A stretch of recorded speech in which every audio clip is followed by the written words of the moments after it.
This is the real Jersey Artie, and this is what we're paying $13 a month for, and this is fantastic radio. And I gotta hand it to Howard, because I'm telling you right now, Howard, he's the one to compliment. You're the only guy that could hold this crew of idiots and nibniks and moral reprobates together. Now I understand why you get the money you get, because no one else could keep this under control. I deserve a raise, you're right. Some odd years. All right. You're a genius. Thank you, These guys are great. It's not about me, though. Just put away the sharp objects and get over it, and Monday's another day. Right. We're coming in here and doing a great show. Thanks, Bobby. All right. Thanks, Bobby.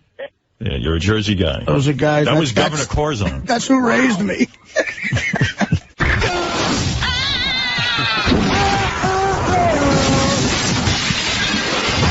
What did you throw? Staff picks of 2007. Top Howard Stern Show moments of the year. I am Darth Nihilus. Tell him to come out of the closet. The elevator. Now presenting Harry's Picks. Only on Howard 100.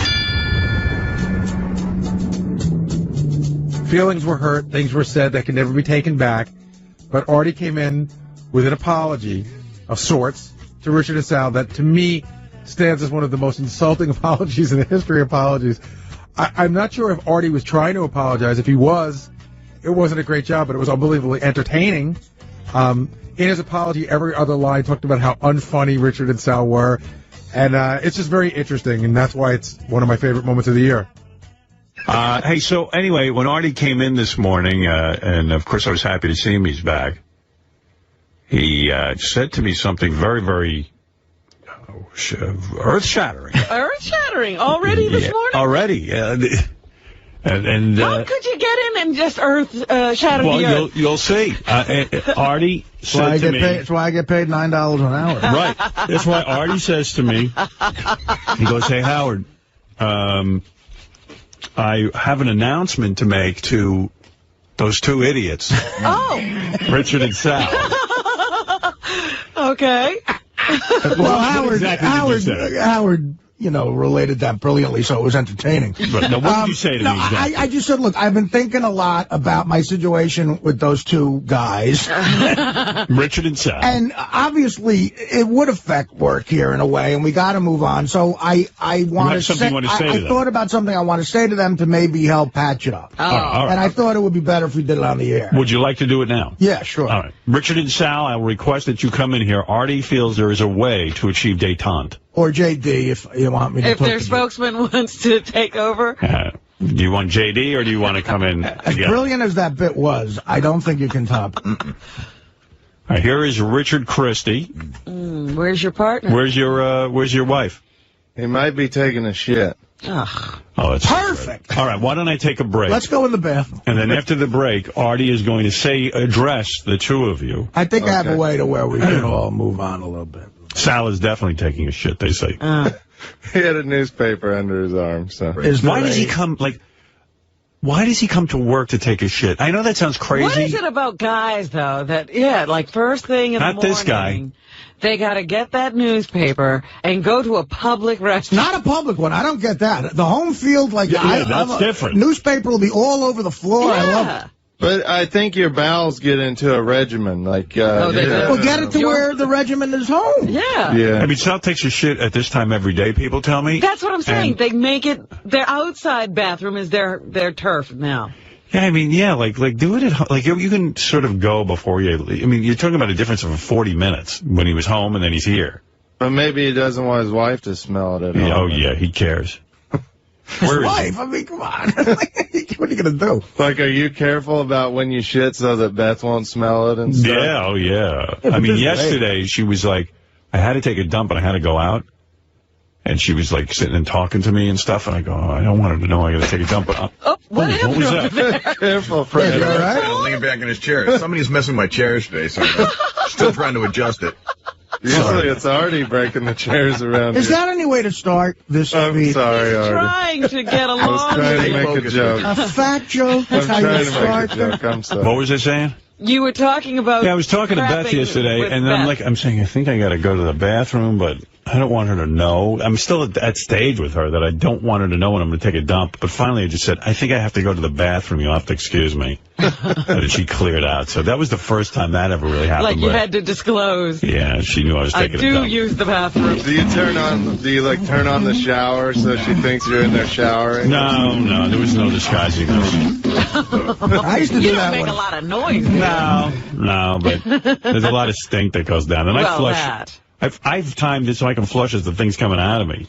My house where I grew up, the bedrooms upstairs, it was just me, my sister, and my parents. They were so close together. So I had a little boombox in my room in my teens, and when I was jerking off especially, I put something on. And Really? Yeah, because I don't. A lot of music. I mean, but it was I would put on like a heavy rock station to make sure it was loud, and With all your heaviest weight, which is now, and with all the food you're eating and stuff, you must be taking a lot of dumps, right? No, it's funny. I go about once a day. Really? Yeah. That's what you don't. He's not letting anything go. That's why he looks like that. That's why he's carrying all that. Well, yeah, remember High Pitch Eric at the Craptacular had like a small amount of duty.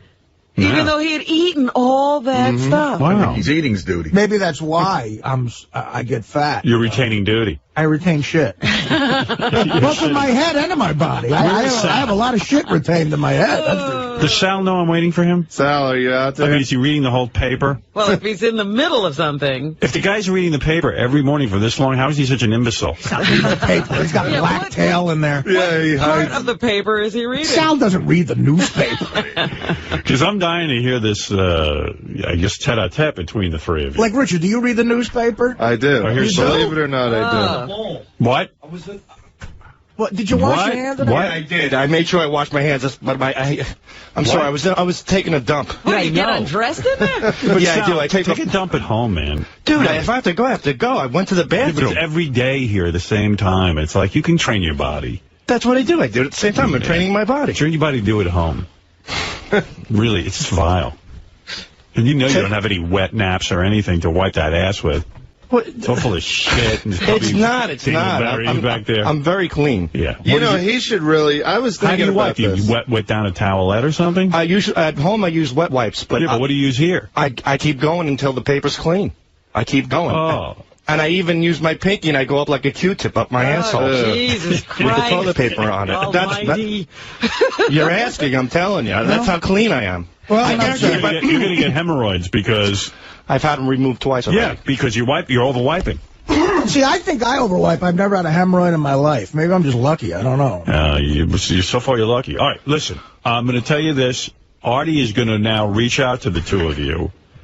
This could either go really well or horribly wrong. He thinks he has something to say that will resolve or sort of smooth this out. All right. So, Artie, I turn the microphone over to you. Thank you. I guess.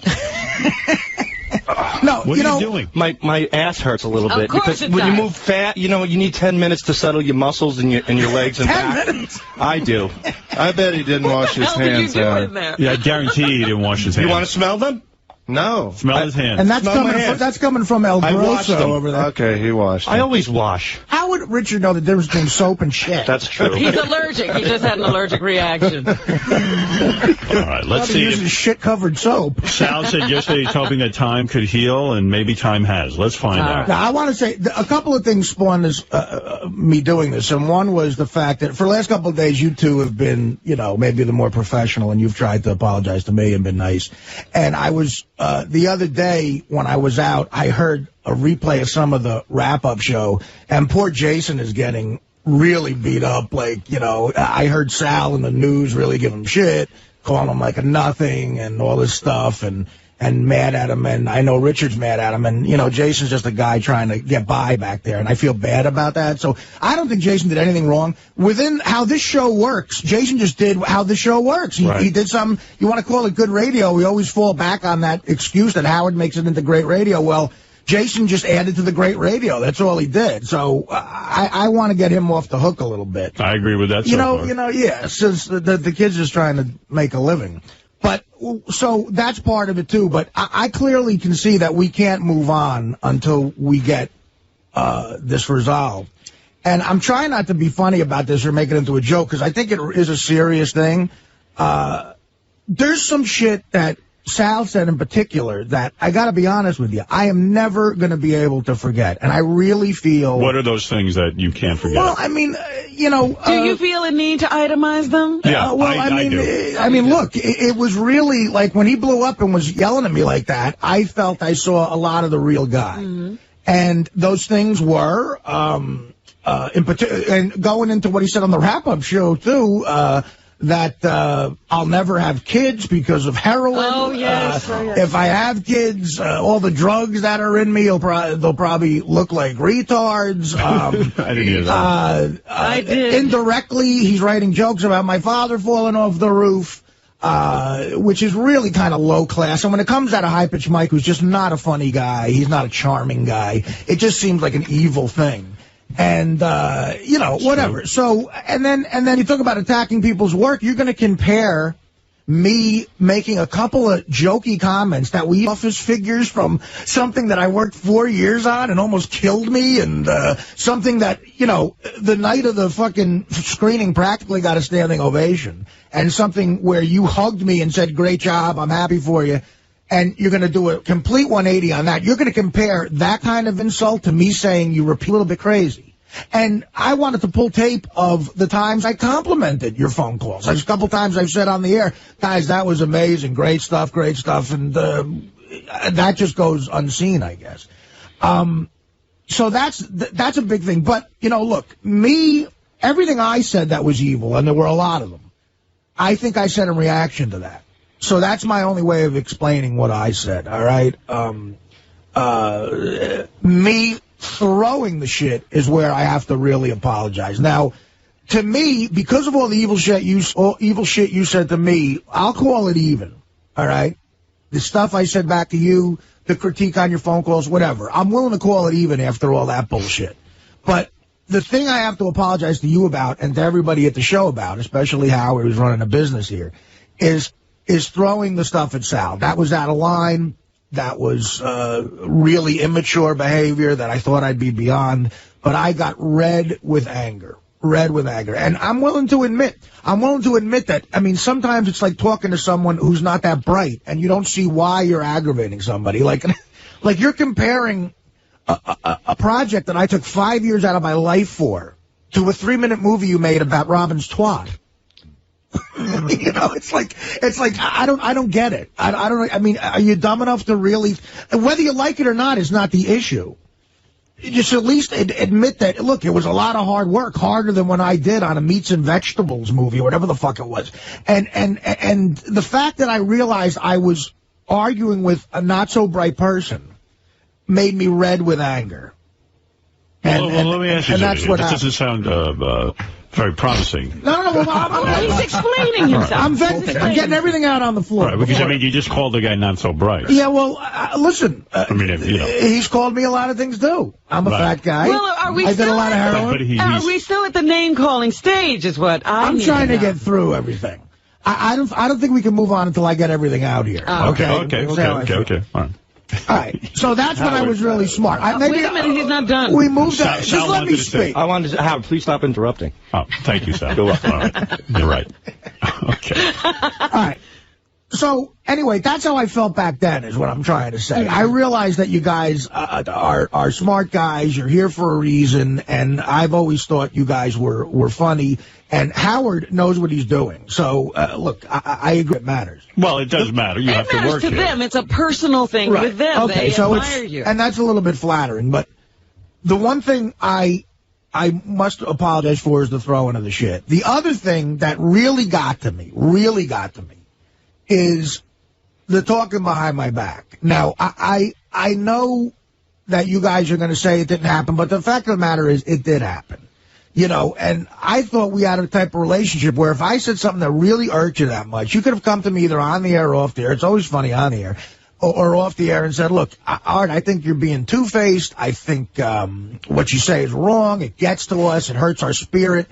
Please stop doing that. But instead, you decided to have a little powwow with Jason or with other people, because what happened on the wrap-up show the other day when you complained about this finally on the air where I would hear it, clearly everybody in the office knew what you thought. So there's a reason for that. And that's aggravating me. I don't like knowing that guys I feel are my friends are talking behind my back. It can't work that way. Because then I just can't trust anything you guys do or say. So that really, really pissed me off, that you would go to somebody and say that. Now, that being said, I know you might get mad at Jason again, but you shouldn't, because Jason is just feeding into the whole thing. And by the way, this is a bit that you guys started. Jason's feeding into a bit that you guys began by saying, we have something to say about Artie, after weeks of talking behind my back. So if I never, first of all, I only reacted to it because I happened to hear the wrap-up show. If I didn't hear it that day and said to Howard, I want to say something, this still would be lingering on. I said, look, I want to address this. And then it turned into what it did the other day. So if you guys can agree to just never talk behind my back like that again, on any level, if I do something that irks you, and you really are hurt by, whether I say it on the air or off the air, and it's going to be on the air, because the one thing I'll say, I might have said some fucked up things, but it was all to your face. You could hear everything I said. It was on the air, and you could address it at that point. Well, let me ask you something. You said that you really hate Sal. Like, you hate him. Yeah. Like, you do not, you hate him. Are you thinking this through, that maybe you don't hate him? Well, okay, that's a good question. Again, a lot of extreme things were said. Right.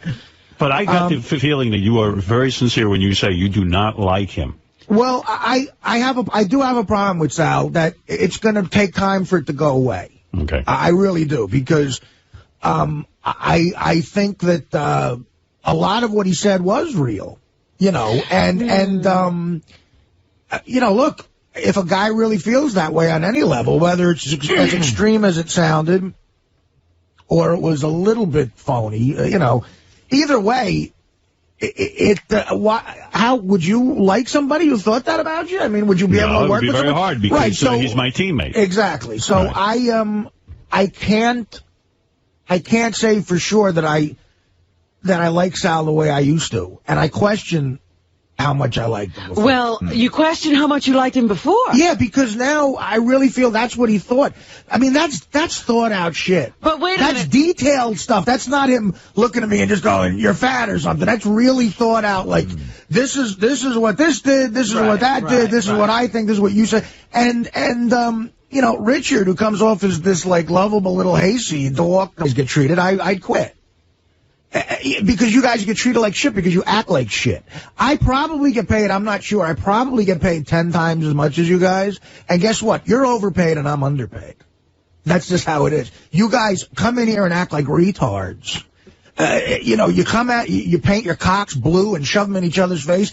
Come in here and say something funny, and then I'll respect it a little more, and then you can get airtime. In the 7 years I've been working here, only 10 other people besides myself have seen my dick, and they're all hot chicks. Well, some of them used to be hot. So, I mean, why would you expect to be treated anyway but how you're acting? That's so fucking dumb. And the other reason I get paid more than you and I get treated better than you is because, guess what? I'm more talented than you guys are. If I sat back there and made phony phone calls all day, they'd be better than your phony phone calls. And if you guys sat here in my chair all day, you'd probably be asked to leave by 8 o'clock. All right? I took some confidence pills, maybe. I don't know. It's enough of the bullshit. I'm sick of people walking all over me like Artie should be treated the same way he should be. No, he shouldn't. I shouldn't be treated that way. And maybe I'm close enough to you guys and I look like a big enough of a slob to where you get fooled into thinking, oh, he's on our level. I'm not on your level. I'm smarter. I'm funnier. I'm better at every aspect of this business than you do. All right? Maybe one day you'll get better. I don't know. I don't really give a fuck. It doesn't affect me either way.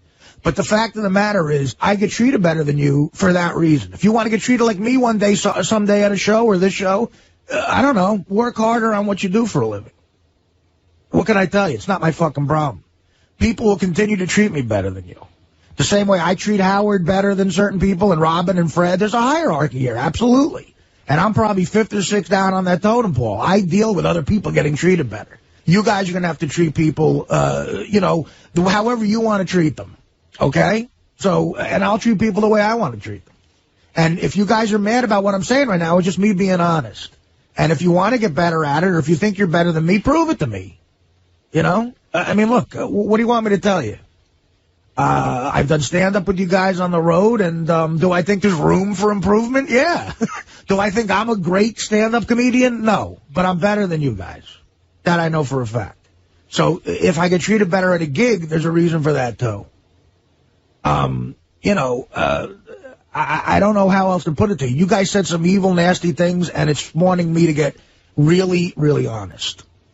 And if you guys can agree not to talk behind my back anymore, and if you have a problem, come to my face and say it to me, and I'll agree to try to watch what I say about you guys. Because now I know, believe it or not, I am censoring myself. Whether you know it or not, I have to. Because now I know what really gets to you. And I don't want to get to you that way if it affects your work. Maybe after maybe after what I said today, you don't give a fuck about my opinion anymore. Maybe that's the healthy way to go. But really, that's it. That's the biggest problem I have. I will agree to watch what I say about your work. If I feel it's really getting to you, and if I feel I went over the line on the air, I'll go to you and I'll say, hey, look, man, was that too much? Because I know you're sensitive about it. Maybe that was too much. You know, I'm sorry. I'll agree to that if you agree to what I just said, to those terms. And then if that's the case, I think we can shake hands and move on, because we need to move on. We work too closely here. And, you know, look, what I feel about you as people is I've always liked you guys. You're all right guys. You're good guys. You remind me of myself a lot when I first started working at a show, and you have insecurities that I had then. And guess what? I still have them now. I have all those insecurities. It's hard. Mm-hmm. It's hard for me to talk as positive about myself as I just did. But I guess, you know, after 12 years of doing this and making a living at it, I'm easier with maybe patting myself on the back sometimes. You know, in relation to you guys, I'm confident. We're friends. We're still friends. Like, I always thought of you as friends. You know, there's nothing I wouldn't do to help you guys out. I've tried to help you guys out. But after all that, to talk behind my back and be perturbed about it to where it comes to a point on the wrap-up show, that's really, really hurtful to me. It really was. And got out of hand. It got out of hand. So when you came in here to discuss that part of it, I was already mad. I said a couple of things you didn't like, and then Sal went off the deep end, and that's where we went into a different level here. Right. You know, so I'm really sorry about throwing something that was out of line. I'm sorry I hurt your feelings about your work. You guys are funny motherfuckers. You deserve to be working at a big-time show. You're on the biggest show ever. I mean, Howard was nice enough to say that, you know, I had a career before here, which I did, but nothing like this show. And if I ever leave this show, when I leave this show, wherever I go to will not be this show. And it won't be as great. It won't be as cool, it won't be as funny, and I won't be as great on it. But I know for a fact I'll be able to get a job and make a living in this business. And I'll have the memories of this show as my sort of golden era of my career, you know.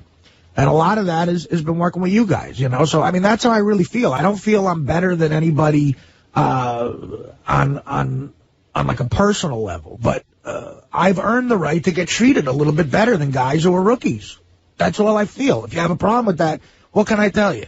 You know, because of Howard being so generous and putting me on the show, I've made a name for myself. To the next show I go to, I'm going to be treated even better. You go up in this life, and I'm proud of that.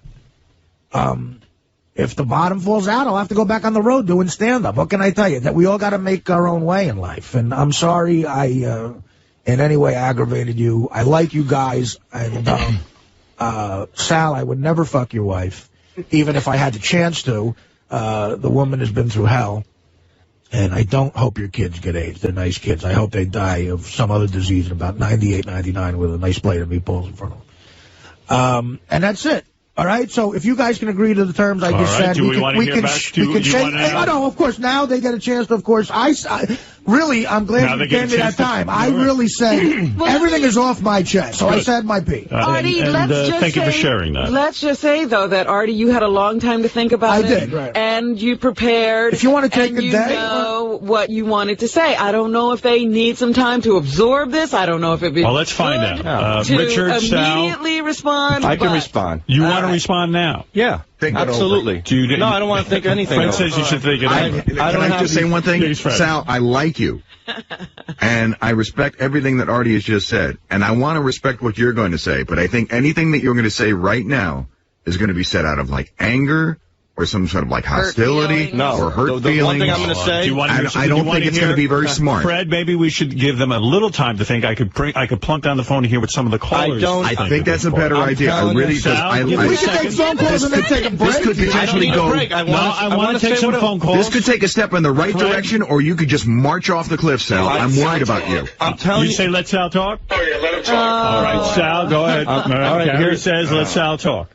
I am just very, very happy that Artie is giving us the opportunity to develop a friendship again, and I thank you for that. And I made mistakes, and I went over the line, and you've been nothing but a fucking grade A golden guy to us many, many times. And I should have went to you personally, like you said. Should have gone. And I said, you know, Artie, this is bothering me, that's bothering me. And you know what? You would have talked to me like you always do. But instead, how things sometimes snowball, and I've, you know, my personal situations, and I started pushing people out, and I don't know what I was doing, but I should have went to you, and should have gone to you, and however my mind got clouded, and however I thought that, I just felt that everything was snowballing on me, and I made the biggest mistake of keeping it all in, and you're right. Like you said things about the kids and the AIDS. I didn't take it personally because I know you as a person didn't mean it. That's why people said, why don't you come retaliate? Why? Artie doesn't mean that. I know that. And at the same time, I want you to understand, Artie, that I don't mean that you're a guy who stinks at everything I said. You don't stink. You've established yourself. Clearly, Sal, the AIDS thing, of course that's a dumb, stupid, dark joke. The other stuff is more real. That's a bad example. But the examples that I've been putting in my head in the dark place that I've been, because I put that there because I didn't come to you and talk to you like a friend. So I'm saying after everything you said today, you're absolutely right. Or even do it on the air to my face before you go by. Because that would make it a bit. It might be funny or whatever. Just say it to me. That's all I have a problem. But the point is that I'm just thankful that you're giving me the opportunity to develop a friendship again. That's very magnanimous. Is that the word, Howard? Of you. Just say good. Very good of you. Yeah, why would you say magnanimous? Because you used it with me last week. Yeah, but magnanimous is a word that I'm familiar with. You're not. Well, you told me to look it up. Yeah, but you didn't, obviously. No, it's when you're providing a good deed for the better of somebody else. You don't know how to say it. How do you say it? Say it. Magnanimous. Now you said it. Now you said it. All right. And again, you know, you see how you evolve as a person. The first time I heard that word, I had to look it up. It was in a movie. It was about 10 years ago. This is how you get a better vocabulary. Richard, what about you? We heard from Sal. Before you speak, let's take a few phone calls, and let's hear what's going on in the audience's mind. This is a very, very real moment. And I will plunk down the phone. I'm sure people want to comment. Tim, go ahead. Hey, now. Good morning, everybody. Quickly make your comments because Richard has to respond to this. Wah. Wah. I can't believe you're getting all upset and you have the nerve to even comment anything. The fact that somebody's finally told you some shit that maybe you don't want to hear. Well, you've missed the point of the apology. My God, sir, you sound like a dumb guy. I'm talking about them talking behind my back. All right, let's go to Billy. Billy, go ahead. You're on the air. You guys are a bunch of faggots. This show fucking fag fest. You guys suck. And fucking really, Artie, fucking do your finale. Shoot a big bang fucking. Fucking just go back to fucking radio. You fucking owe us. All right, Billy, thank you. Hey, these guys technically are our bosses. They're paying. I want to get this guy on the spot on the Killers of Comedy. All right, Jessica Hahn, you're on the air. Artie, you sounded really bad. I'm sorry, but that didn't sound like... It sounded like he got so much more on his chest. He sounded like he just got... Sal and Richard shot them down so bad, said they're nothing to him, they're not talented, they never will be, that's why he makes more money, and then he says that they're funny. Which is it, Artie? You just said... I must respond, Jessica. I thought what I heard Artie say. I said they're not as funny as me. Right. He said they're funny guys, but they are starting out. Right. And that Artie has a body of work that proves that he can make a living in this business. And Artie has worked hard. And he's saying, yeah, you know, if you guys are going to go around bitching that I'm treated differently than you, I am treated differently than you because of where I'm at and what my contributions are. And that's the way it goes in business. I mean, not everybody gets, it's not communism. Not everybody gets the same thing. I think that's I know, legitimate. but he still sounds, it sounds not, Artie, you got a lot still to say. No, I really, honestly, Jessica, I mean, look, it's hard for me to say, believe it or not, it's harder for me to say something positive about myself than it is for me to say something negative about myself. And that didn't sound like me, you're right. But guess what? I had to be insanely honest right now to move on.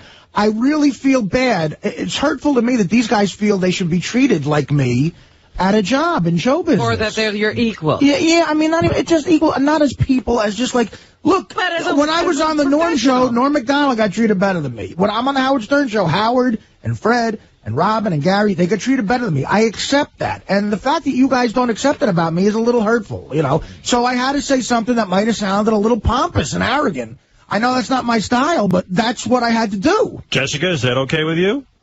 I guess I just... All right, well, I'm going to move on because there are plenty of people who want to comment on this. Molly, go ahead. You're on the air. Hey, now. Artie, I think I hear Hallmark banging down your door any day now. Hallmark? Yeah, some sort of greeting card, maybe for those sympathy lines or just thinking of you card. Wow. I mean, you don't feel Artie's openness and sincerity came through? I completely agree with Artie because I'm in love with him and want to have his love child. But I still thought it was hysterical that was his kind of peace offering. All right. No, there was a lot of negative shit there, but I'm trying to be... Right. Peace offering's a bad word. I'm trying to get everthing off my chest. Dennis, you're on the air in Columbus, Ohio. Holy shit, you guys put Artie on a diet. You won't shut the fuck up. It was a little verbose. Damn. Didn't have the problem. Let's remember how this started. What? You're the one whining all day. All right. I'm the one whining all day. My God. Been whining for the last week. John, you're on the air in Boston. Hey, Howard, how are you, pal? All right, what's happening? Well, I have to, Artie is absolutely correct. And, you know, I'm one of those people that hate Sal. And you know what? Sal's a big man for saying that. I'll have to give him kudos, even though I can't stand him. Sal was a big man today. He stepped out. And you know what? Artie's a lot more bitter since he's not with Dana. I have to say that, too. Really? All right. Probably true. Melrose, Larry Green, what do you want to get to a lot of this? Artie's speech was from the heart. Jessica Hahn's insane with her comments. Artie, you're right. Sal and Richard, you're okay, but you're Bush Leaguers. Artie's Major League. It's Melrose, Larry Green calling. All right, thank you. Eric, go ahead, and the reviews are coming in for this very dynamic moment, and then Richard will have his turn. Yes. Hey, now. Hey, now. Hey, Artie is absolutely right. How can you follow Melrose, Larry Green? He said it all. Artie, he's the fucking man, and you know, good for him for saying that to them assholes, because you know what, they needed to hear that. Maybe they'll grow up and work harder. Exactly, Artie. That's the way to go, my man. All right, Eric. Eric likes your style, Artie, and feels that you were very honest. Jenks, go ahead. You're on the air. Actually, I just have a question. I think that was great that the both of you did make up, but Robin revealed yesterday that Artie's mother had heard the radio with the fight and everything. And Artie, I was curious, did your mom have anything to do with kind of talking to you about getting back together with these guys? Is the reason for your speech and getting back with the guys anything to do with your mother? She's a very big role. No, I will say my mother was upset that I threw something. Right. But, she heard the whole thing, right? No, she heard bits and pieces of it. Oh. All right. Thank you. Well, I think you should still box. Yeah. Sure. Well, Richard, I'll give you a moment now. We've heard there's been That would be funny. It was a wide range of response to Artie's very heartfelt speech. Some people felt Artie was a crybaby, a whining bitch.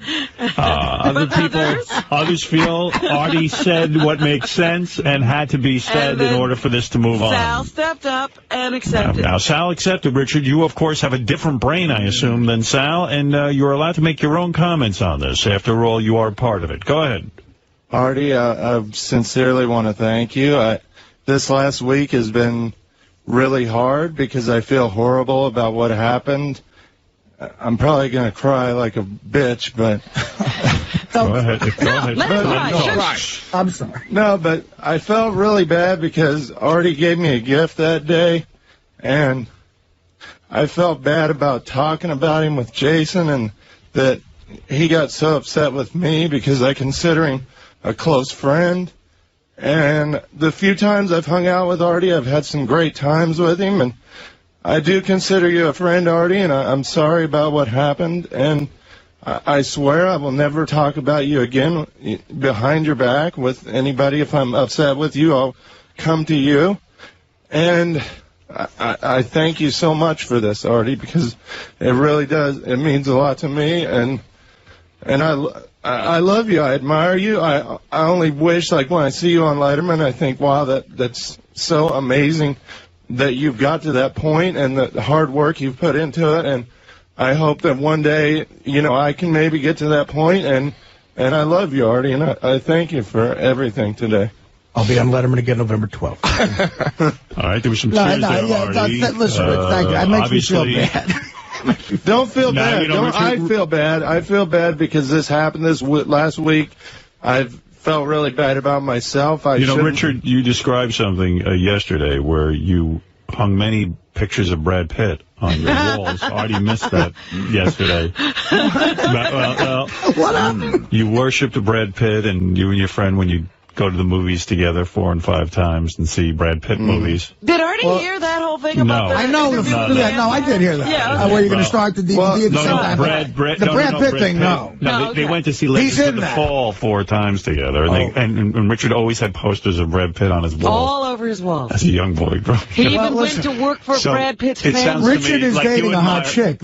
You admire Brad Pitt and Artie in the same way. Absolutely. There's not a lot of people who admire both. Well, I admire anybody that's successful and has worked hard. I admire you. I admire Robin, Fred, Benji, Gary, Sal, everybody. That's a shocker. You would cry over Benji if Benji was upset with you. You feel Benji works hard? Then it means nothing. Even Scott the engineer I admire. Really? Everybody, Gary, everybody on this show has worked. I want to make it clear, I don't admire Benji or Scott the engineer. How about Ronnie, Richard? Scott, but not Benji. Do you admire Ronnie?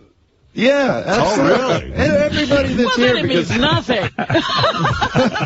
Anybody that's worked. Of course, we all admire each other. But anybody that's worked hard to be able to make a living doing what they love, I admire. I agree with you. Ronnie does work hard. Benji and Scott the engineer does work hard. Everybody here loves what they do. I look up to successful people, and that's why I look up to people like Brad Pitt. And there's other people who look up to you guys, I'm sure, for your level of success. No, not right? really. So, I mean, I'm sure there are. Who? Name one. Bob Levy? No, not even Bob.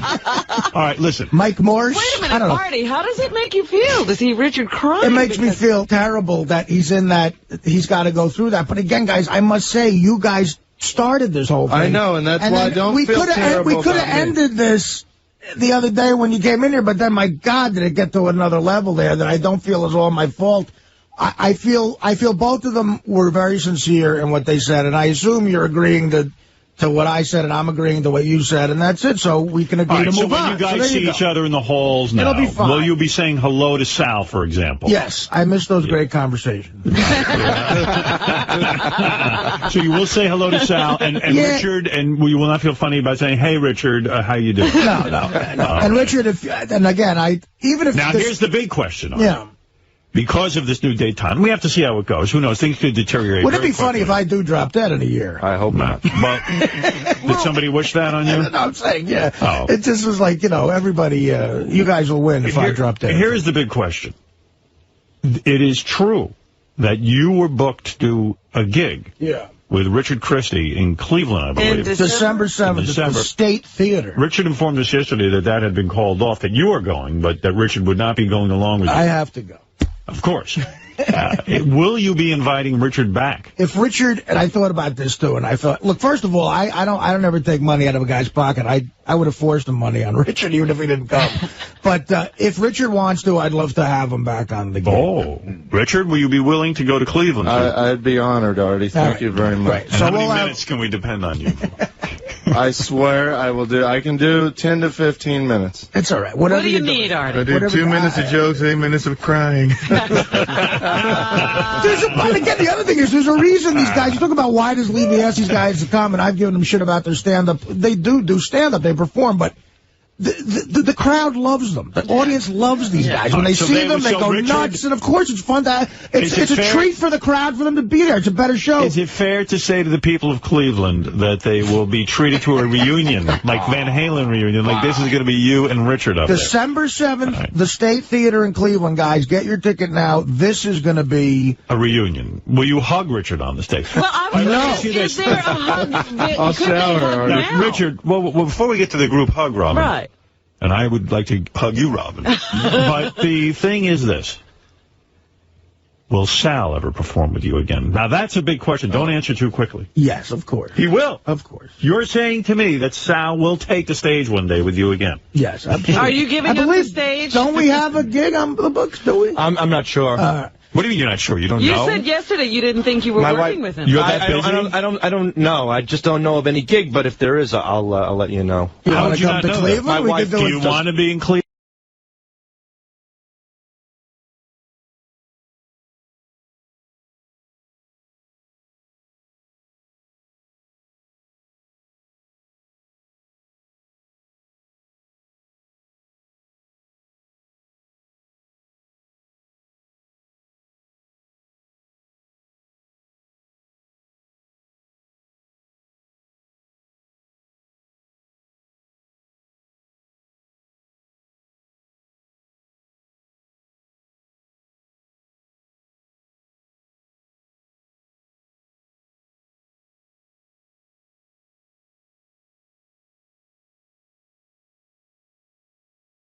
Stuff Howard just read. That's what I said yesterday. Yeah, and then I said you want a context reacting to that. Right, but I didn't say all that.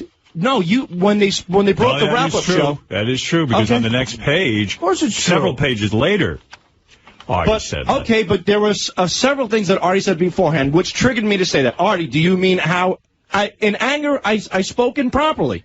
And when you get mad, you say things that you don't mean, and you try to hurt people like you did to me. Well, and how am I trying to hurt you? Does anybody else in this room feel that I constantly bash their phone calls? I don't think you constantly bash their phone calls. I think they are super sensitive to your criticism. And so every time it does happen, it's like in neon to them. And they don't forget from the last time. It just gets heaped on and heaped on, so that they are suffering. Every time they do something and you go, that's 5th grade, or why do you guys have to do that? They're like, Artie hates our work. No, but shouldn't the compliments I give them make just as big an impact? They don't hear that. You know when you're in a comedy club and you see the one guy not laughing and you focus on him and everyone. Okay. Right, and we're offended. We get offended if Howard, Robin, Fred, if anybody like rags on our work, we get offended by them too. But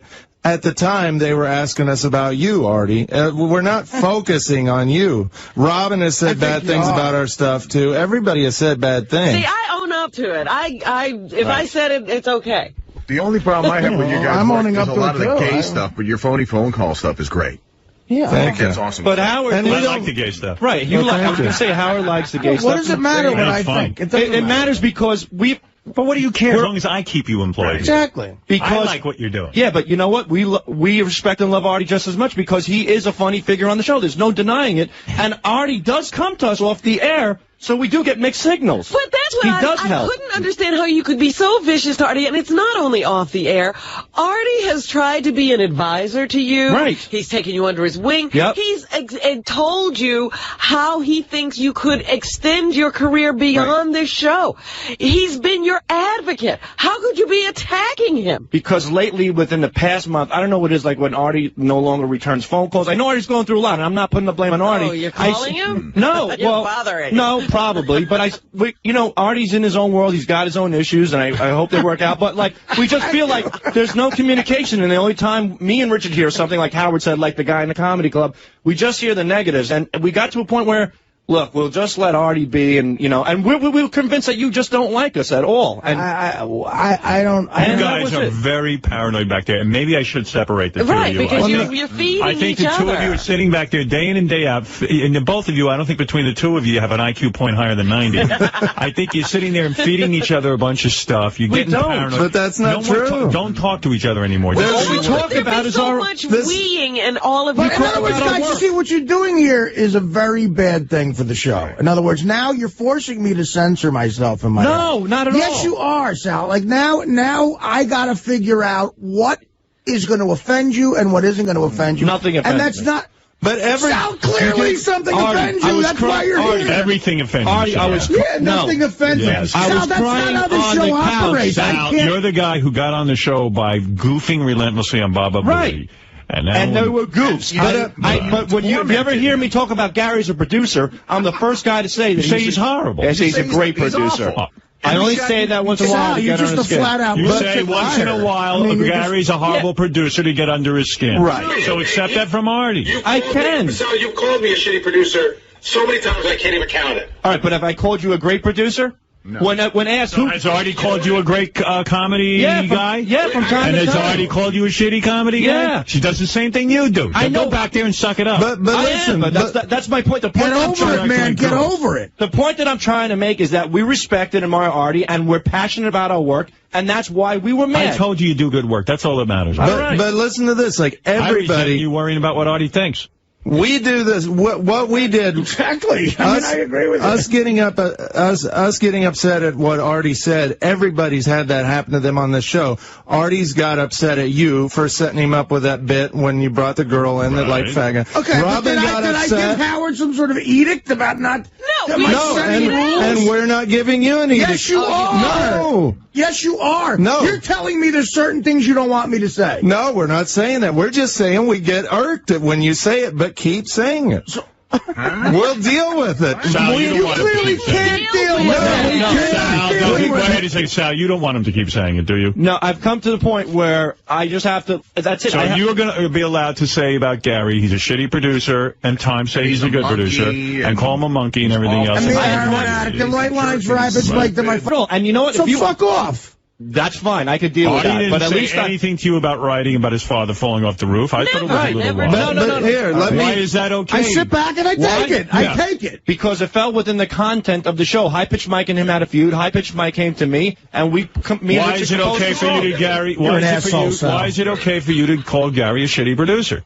That's to break his balls. But so is it fair to break your balls? Yes. So then why are you telling him you don't like it? Why does Artie do the emotional friend while I'm crying on the couch? Because it's funny. Right, and that's why we do what we do. But why are you now on the air I'm not the one, right? I'm not the one. No, we're not talking about that. What I'm trying to say is that when it's within the content of the show, when you're discussing Artie's drug addiction, when you're discussing his way, when you're discussing, hold on, when you're discussing, crowbar it in? No, when you're discussing issues with me and issues with Richard, we have no problem. I don't have a problem. You have a problem. Makeup, you know what your problem raccoon, is. Your problem, emotional friend that you egged him on to. I have no problem. Gary danced around me with a. Let me tell you. You know what your problem is. I've never complained about any of that. Your problem is when Artie says that you're a shitty comedian. Yes. But you say Gary's a shitty producer. But it's How is that different? It's not a comedian. I know I am green at comedy. I've admitted it. So what's the problem? I'm talking about the work that me and Richard composed for the show. So what does Gary do for the show? Yeah, but it's different. Why? I can't put my finger on it. You mean your work for the show is different than Gary's work for the show? In other words, when you say Gary's a shitty producer, isn't that the same as Artie saying you guys are shitty, phony phone callers? Yeah, but you could see... First of all, that's not what I'm saying. What do you mean? I can't see past that? You can see the difference in that. I'm playing your call. I know, but I don't see a difference in that at all. Can I say something? You got to suck it up. We're not talking about that. We're talking about Artie. We feel that Artie jabs a lot of our hard work. Artie jabs your hard work, and you jab Gary's hard work. But let me say this. Wait, don't nod your head. You don't know that you jab Gary's hard work? I make fun of him. It's a goof. It's a joke. It's a goof when you jab each other's hard work. We think that Artie's being sincere. Because you're paranoid. Right. I mean, Gary's healthy. Everyone here's healthy, but you're not. Right. So then get healthy. Go see a psychiatrist. Well, that's what I said. The opening of my statement was it's because of our insecurity and our paranoia that we got upset. You don't think I have insecurities about comedy? Every performer on earth. Everybody here has. We do. We think that. I want to run something by Sal because this is one of those things that I thought was, maybe humor in your mind, but not to me. The week you were in for Get John's Job, right? Howard and I had some incident. There wasn't a piece of paper in front of him, a card that he needed or whatever. And we got into a fight and everything, and, like a real thing. And you walked in and you go, here's a problem, Howard.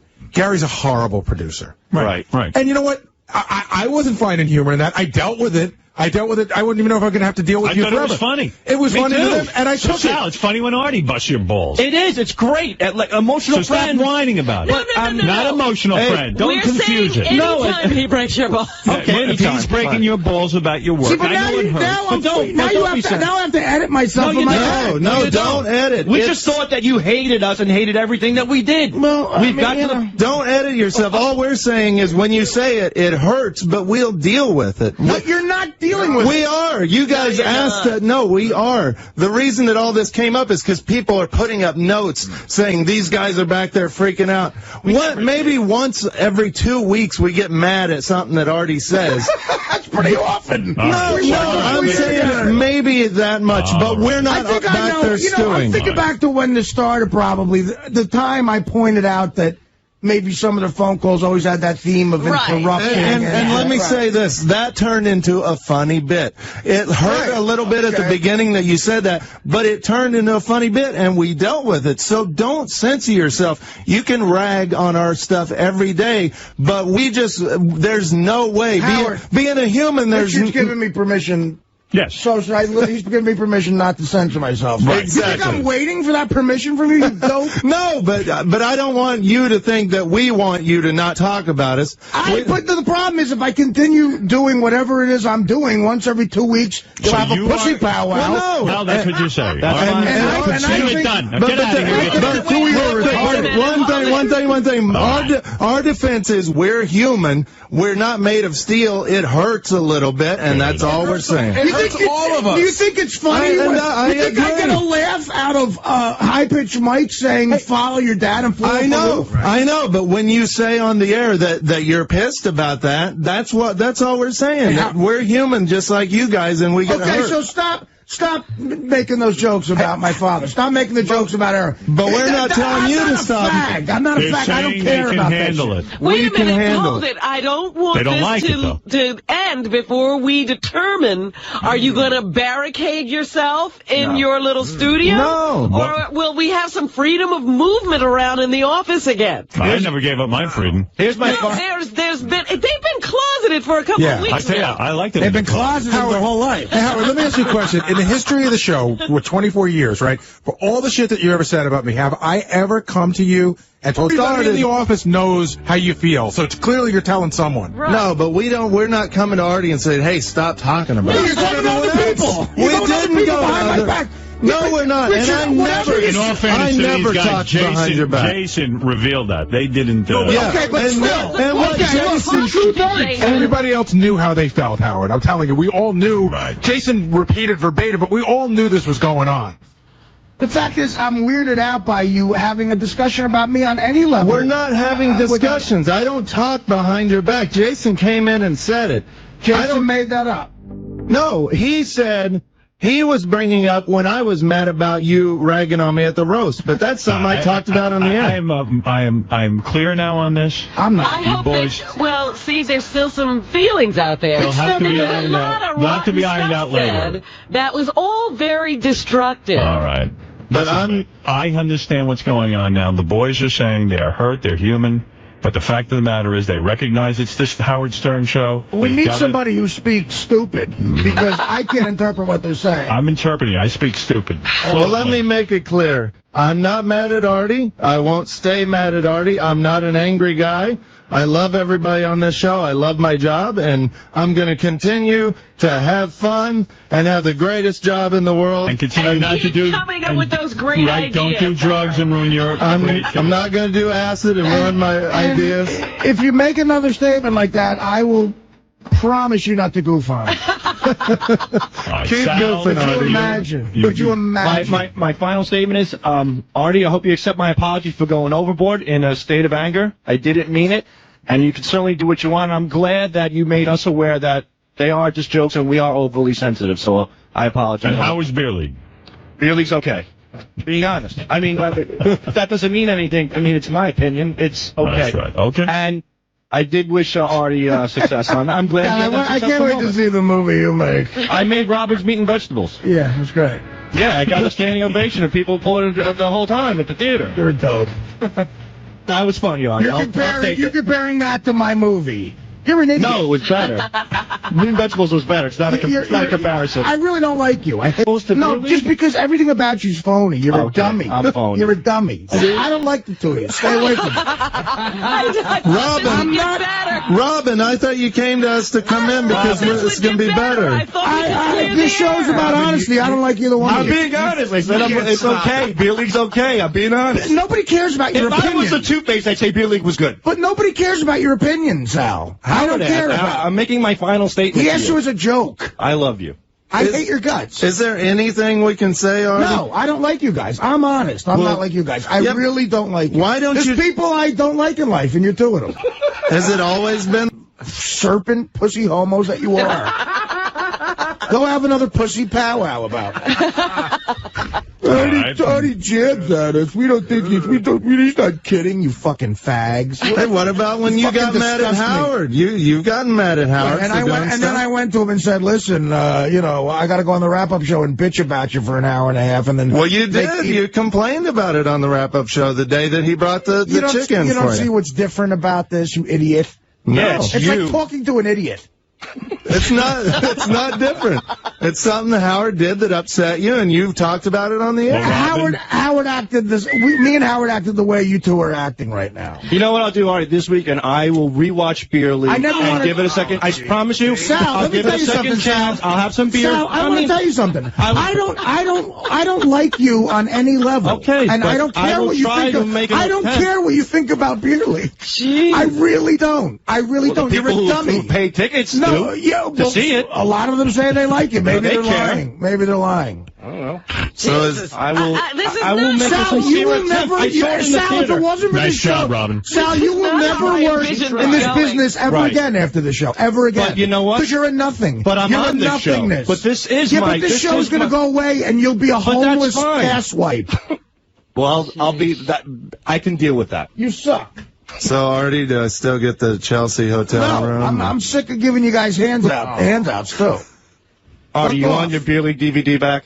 No, Sal, I don't like you. Should go. Artie just nailed Sal with something. What are you doing? Artie, why would you do it? What are you doing? What is that? Hey, Artie, easy. Jesus. What are you doing? Artie. Artie, what are you doing? What did you just do? I missed it.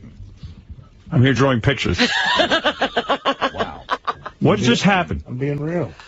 Did you throw something at him? Yeah. Why are you doing that? Come on, man. Sal, that's not he cool. wanted him to shut up. Howard, you know what? I don't care, man. Yeah, but that's not cool, Art.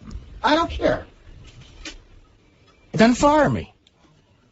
You want to be fired? Why do you have to wait? What just happened? You all right? You want to go sit down? He's sitting. What just happened? What just happened? I'm telling you, I'm dropping him if I see him. No, you're not dropping him. Then it's my life. I'll make my own decision. Artie. Sal was being a jerk again. So let's leave it at that. I thought he could control himself and just talk about how he feels. He does not play well with others. But he just couldn't do that. No. What set you off right there? I missed it. I just can't. He's just a phony asswipe. I can't deal with him. I don't like phony people like that. It's gross. I can't be around them. I really can't. Nobody wants you to leave. I don't want you to leave. I wasn't expecting you to leave. Do you want to leave? We hired a stalker. What are you saying? We gave a stalker security clearance. Yeah. Oh, dear. What happened? I missed it. I threw two things at Sal. What did you throw? I threw a CD, and I don't know. A CD? I couldn't see what the other one was. Job? The other thing was kind of cubic. Yeah, I couldn't see it. Let me see the evidence. It was a good shot, though. I got a good arm. That's what it was. You threw Xylene? I don't know. I picked up whatever I could get. CD. A CD. What's the Xylene? I don't know. It's a box. Oh, God, I can't take Fortunately, he threw something that wouldn't hurt him. But it could have been something worse. The CD got him in the eye.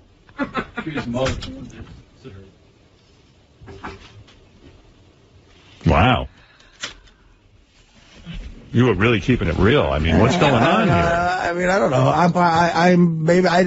I probably don't belong in this business. I never have. It always ends bad for me. I don't like a lot of people. And he's one of them. You do like him, I feel. I don't like him. I think this is just a thing that's going on. I don't like him. I didn't know you were taking this so seriously. Well, yeah, I thought Artie was doing better with this than they were. I did too, but he's not. It's enough of him. I'm putting an end to this. All right. You two will get along. You're going to have to learn to live with each other. No, they'll get along just fine. Well, that's what, I mean, we're talking. No more discussion about this. This is done. Now it is done. Now I'm stepping in. This was fun up until now. It was fun up until now. Now it's getting real. Thanks, Robin. You know what? Robin went out and talked to them. That is the end of my career as a diplomat. Yeah, you know, say to 7. Robin set it in motion, but Sal is like this defective toy. Let me tell you something. Aiming back towards the wall. He can't help himself. Well, what I talked to them about in the studio back there when I went to, had nothing. I was like, let's not even get into what you got into the other day, because that was all set out of anger, and it was stupid, and it did nothing to help your position here. And when they told me how they really felt, I said, that's something you should say. They couldn't keep to that script. No. Dave, you're on the air. Hey, it's Dumb Truck Howard. Thanks a lot for taking my call. You need to take Sal and Richard, ship them off with the USO, and call it the Cowards of Comedy Tour. Those two guys. I know. And you started off the day by giving Richard 45 minutes of airtime to talk about fucking squirrels. And only 3 hours later, nobody pays attention. Nobody cares what I do. I mean, it's unbelievable. You know, Sal and Richard, what they are starts with a C and ends with an S, but it ain't comedians, brother. That one was for you, Artie. I love you, man. Thank you. I agree with you. Now, what happened? You just quit the show again? No, he said if you want to fire him, he'll go. Why do I always have to fire? Well, I'm sure human resources do you want to do you want to leave? If Sal's bleeding, do you want to leave the show? I'm sure I might get fired. No, Howard, I don't want to do any of the stupid shit I've done in my life, but it happens. All right? I'm going to settle this right now. I'm going to listen to me. Would you mind? Listen to me. It's no reflection on you. I love you. Maybe I'm not cut out for this shit. Artie. I should be loading trucks. Artie, I'm going to bring Sal in here now, and I'm going to wire this out. Bring him in. You can't flip out. You got to promise me you're not going to hit him. I'm not promising you nothing. Well, then forget it. That's not. I think we need to give this some time. See, he came in a better. He's not bleeding. All right. I could settle this in 2 seconds. I could make things better. You want me to make it better? Or not? Do you want me to or not? Yeah, good. All right. Sal, get in here now. Oh, shit. And Artie, but promise me you're not going to hit him with anything. If you're going to do that, I can't bring him in. All right. Bring in Sal. I will settle this. I'm going to make things better. All right. Sal, are you okay, first of all? I'm totally fine, and I understand Artie's anger. All right. What just happened? No, whoa, 1 second here. Don't talk to each other. Don't talk. Let me handle this. Why was he... I don't even know what just happened. What just happened? What set him off? I said I was sorry, and then I teased him again about beer league. Okay. No, it's not about beer league. Right. Well, it's about your phoniness. All right. It's about your insane phoniness. It's not about beer league. I don't... Artie, in Sal's defense... I don't think so stupid. Artie, in Sal's defense, I don't think it's phoniness. I think it's... He doesn't understand how to speak. All right? You hear what I'm saying? I think you're right in a sense when you call him stupid. He doesn't know how to patch things up. That's why he's having problems with his wife. Well, Man's under a lot of stress. Neither do I, clearly. All right, well, wait a second. I'm going to get to you in a minute. I'm not Mr. Sophisticated either. Sal's a little bit retarded. I'm going to be honest with you. I happen to believe he might even be retarded. Not even a little bit, but really straight on retarded. And Sal, I mean that as a compliment. Because you're a high-achieving. You're a high-achieving retard. Artie. I don't think the guy hates you at all. I don't care if he hates. No, make it too big. I don't care about it. I know you don't. I just don't. But I want to make it comfortable for you guys to work, and I'm just kidding around. I'm comfortable. I don't work with him. He don't work with me. Okay. Sal, here's the problem. You're rubbing the guy. You're digging him, and you're digging him, and you're digging him. And then he's going at you, and you're going back and forth at each other. I happen to know that you guys do like each other. I do know that. I know right now you don't. But up until a few days ago, Art, come on, I know you like the guy. I've never liked him. All right, you really never have liked him? Never liked the guy. I thought he was a creep.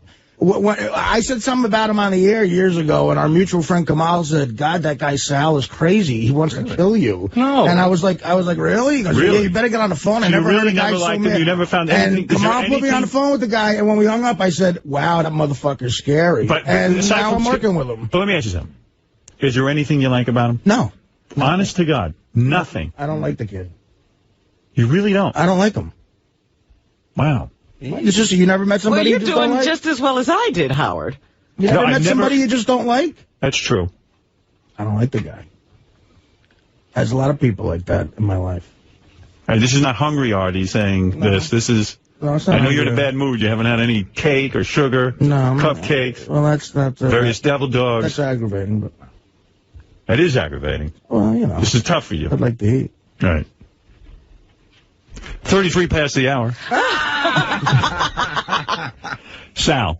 Okay, here's what I'm going to say. Sal's crazy. All right. I like Sal, and I love you, and I love Sal. I know you do. I love all you guys that work I'm with not me. asking you to choose any sides at all. I want to would tell you never do something. that. I love you all.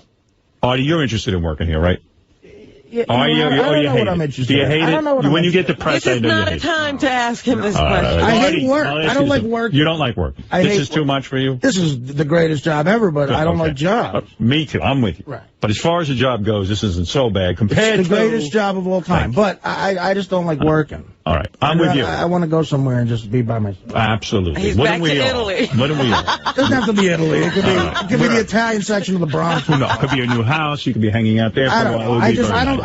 Are you envying Britney Spears' life at this point? But, you know, again, it's probably, maybe it's not even Sal's problem. It's my problem. I have a history of, look, I got You're doing fine. I got arrested, you know, and I spent, that was the past. You're doing much better. I've never gotten the proper counseling.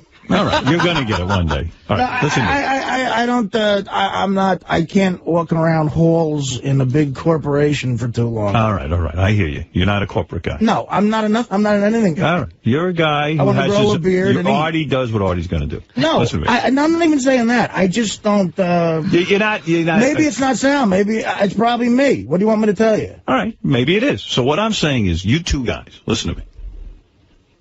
This will pass. No. Artie, trust me on this. All things change. I don't say you're going to love the guy.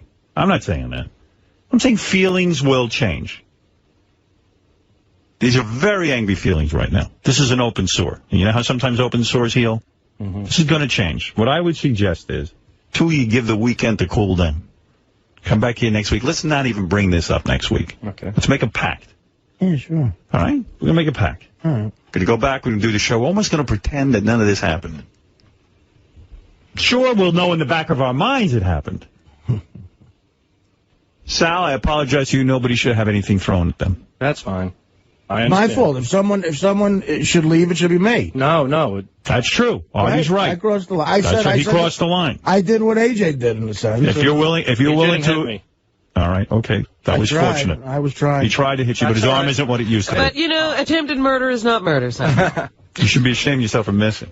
But all right, nevertheless. Maybe you would have knocked some sense into Let's go back to all of us hating Scott next week. Yes, all right? And then that's much more comfortable. You never gave that up. I never gave that up. No, here's what I'm suggesting. And next week, I say, we give this a rest. It definitely got out of hand, and Right. I apologize to the whole show.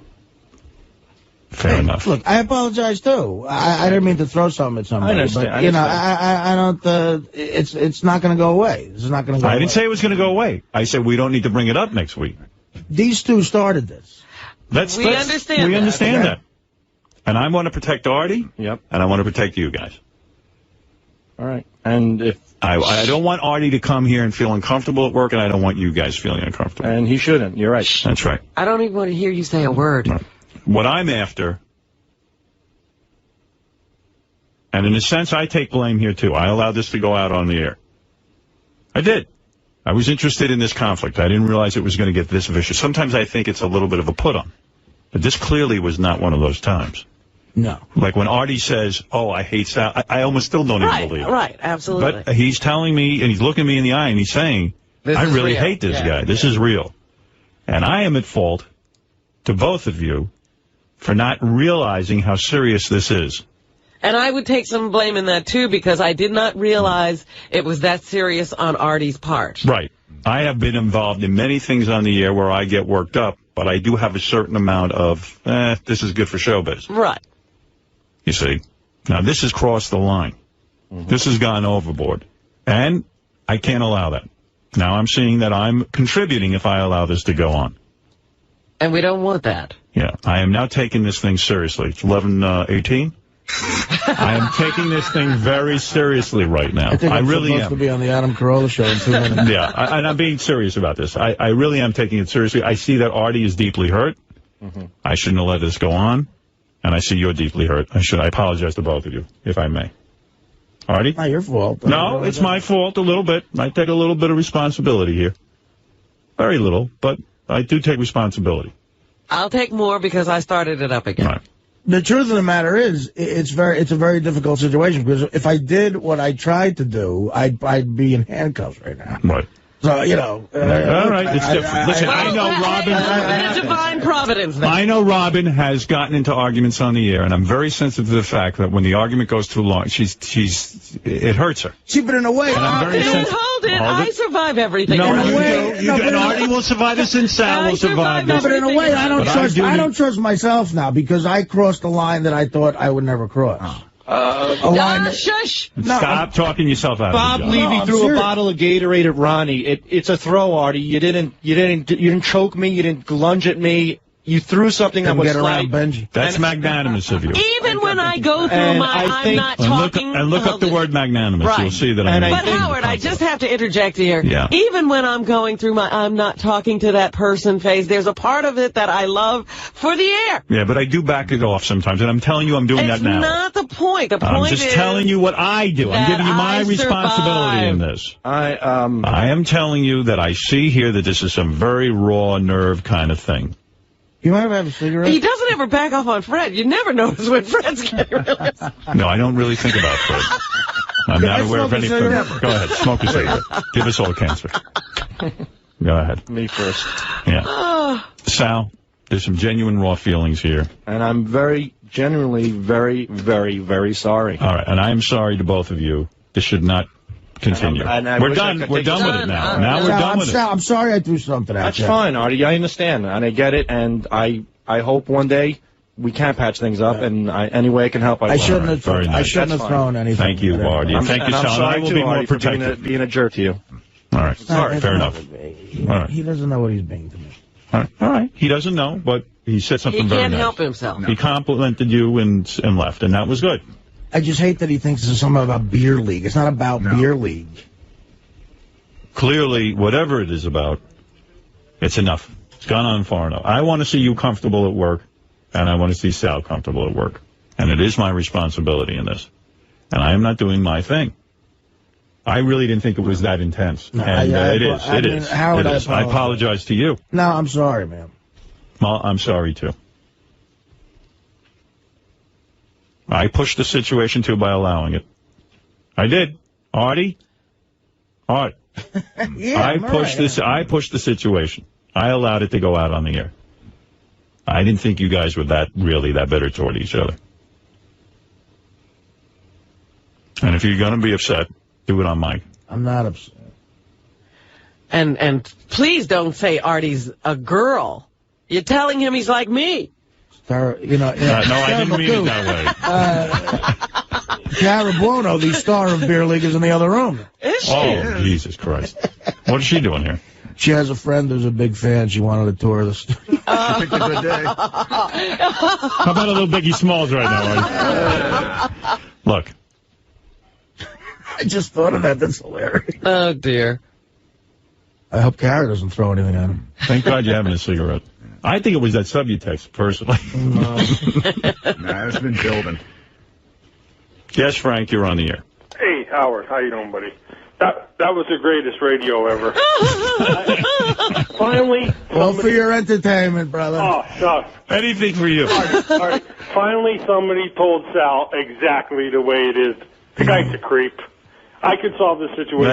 I've agreed to drop this line of... Yes. I know. And everybody else has to drop it, too. I understand you got to drop it. Artie's clearly upset. Sal's upset. Everyone's upset. And I have to be responsible here. I have to admit I was enjoying the argument, and I realized some real emotions are being touched. And that's not fair. I gotta, you know...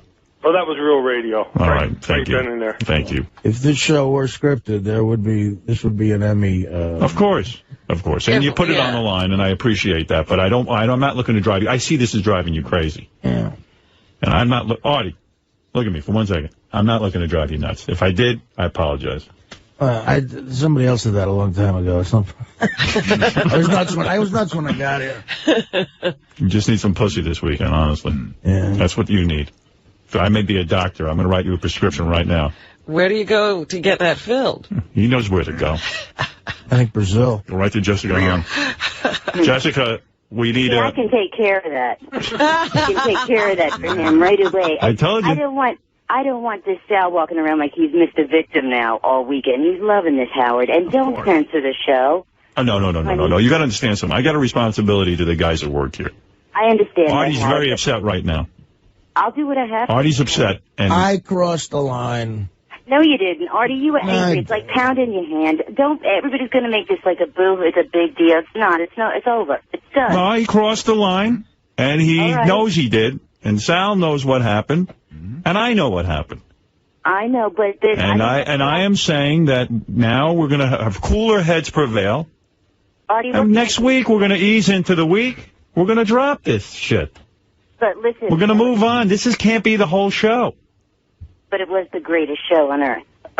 Yeah, well, the greatest show causing Artie over there have a nervous fucking breakdown. Yeah, that's why I owe it to Artie to take care of him. I know we have an FME show to fill. You've got to at least blow Artie this weekend. Now fly in and do it. We can't lose Artie over. Can he come to me? If he can come Artie, can you get out to L.A. for your blowjob?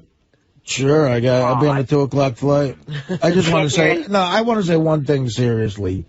I'll be at Avery Fisher Hall, November 11th, NYComedyFestival.com. I'm sure people will want to see you. I will throw something. Artie, I got some Subutex here, too, for you. What are you doing with Subutex? Why do you have that? I think Jessica has a pharmacy. Yeah, I do. Trust me, she's got the best pocketbook in town.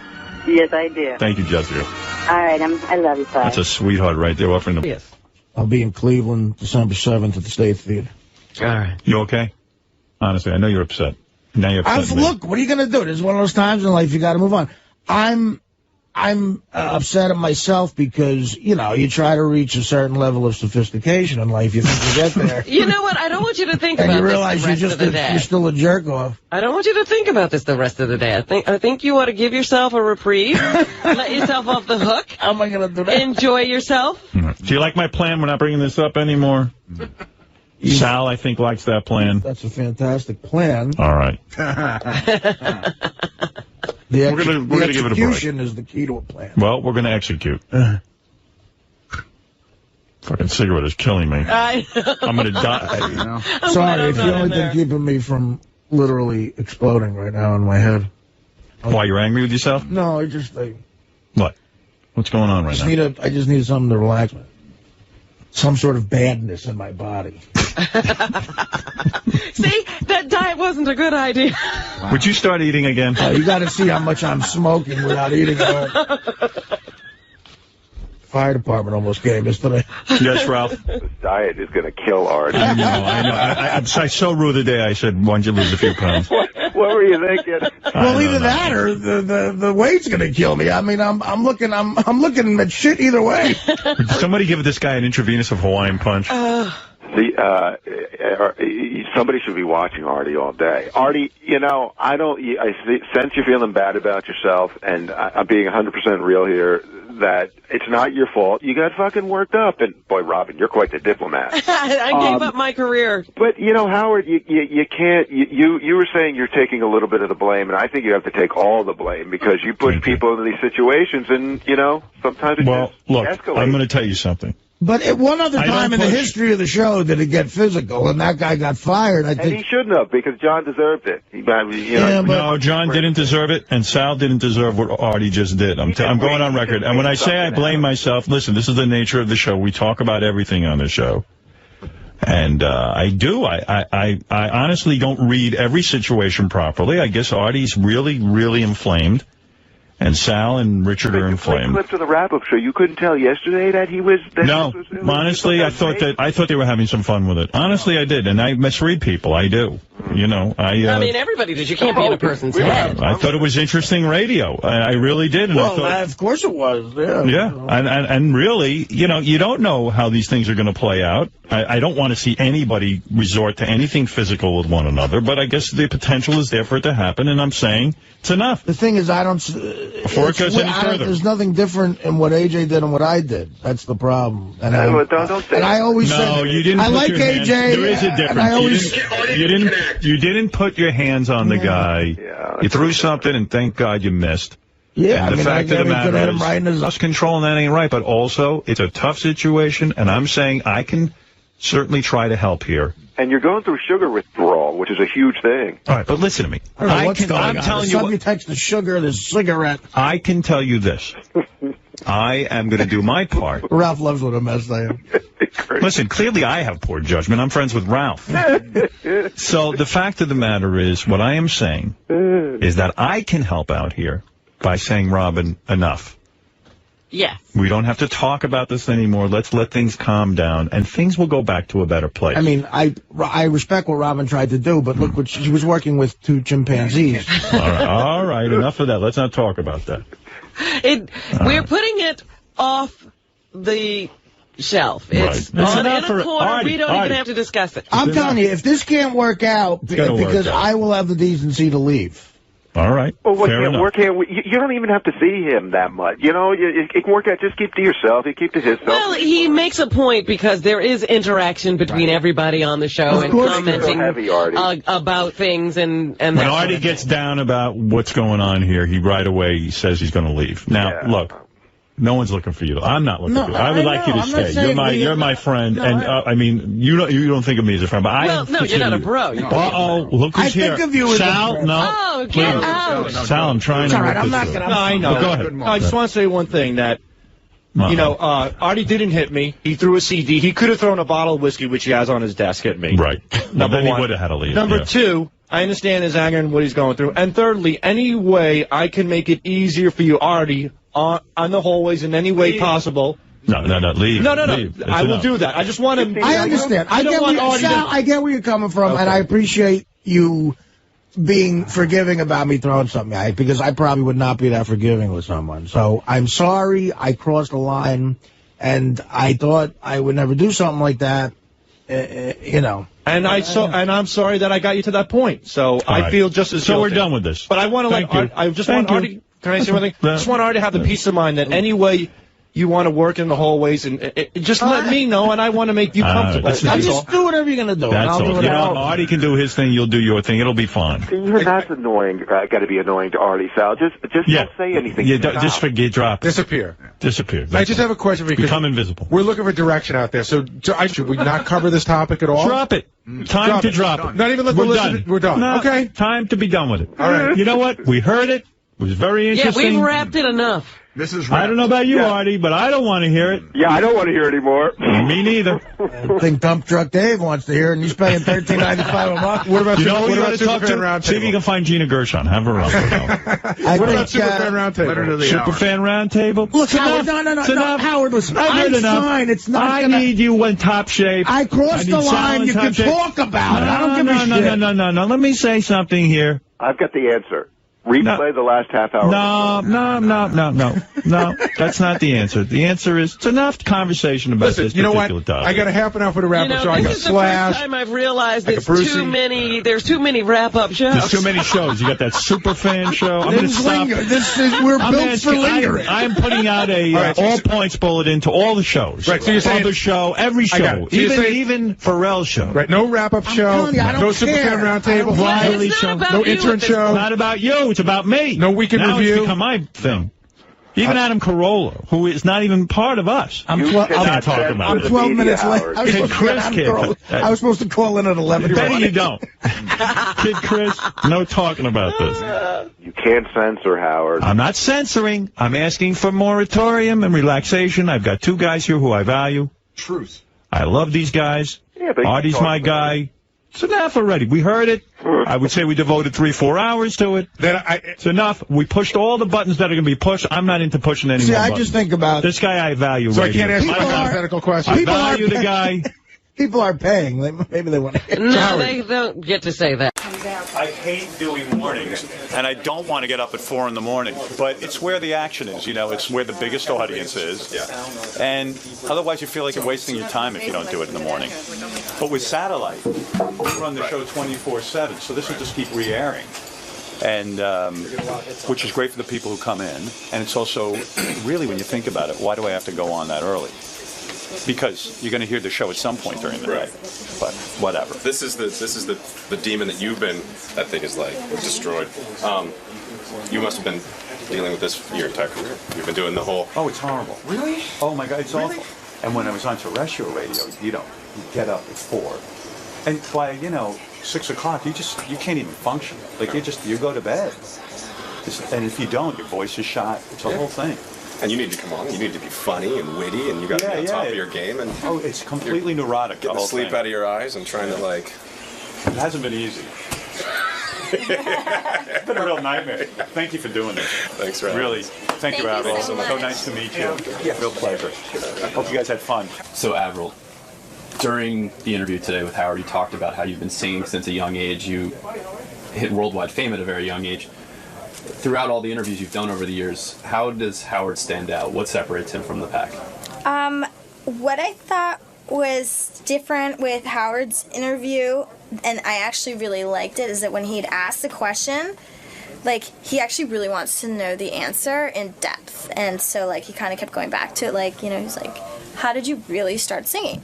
Like, I kind of gave him my answer that I give everyone at first, but then he was like, no, really, how did you really get your start? And so I actually got to really talk about that, like, what it was like growing up and where I started singing, and people don't really, like, give you that time to, like, and really necessarily always want to know that stuff. So there was a lot of depth to the questions in the interview, and I thought he was really pleasant, and I thought it went really well, and I felt really comfortable, and I had a really good time.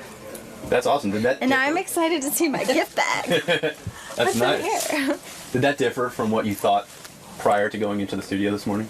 I mean, I personally had a good feeling about it.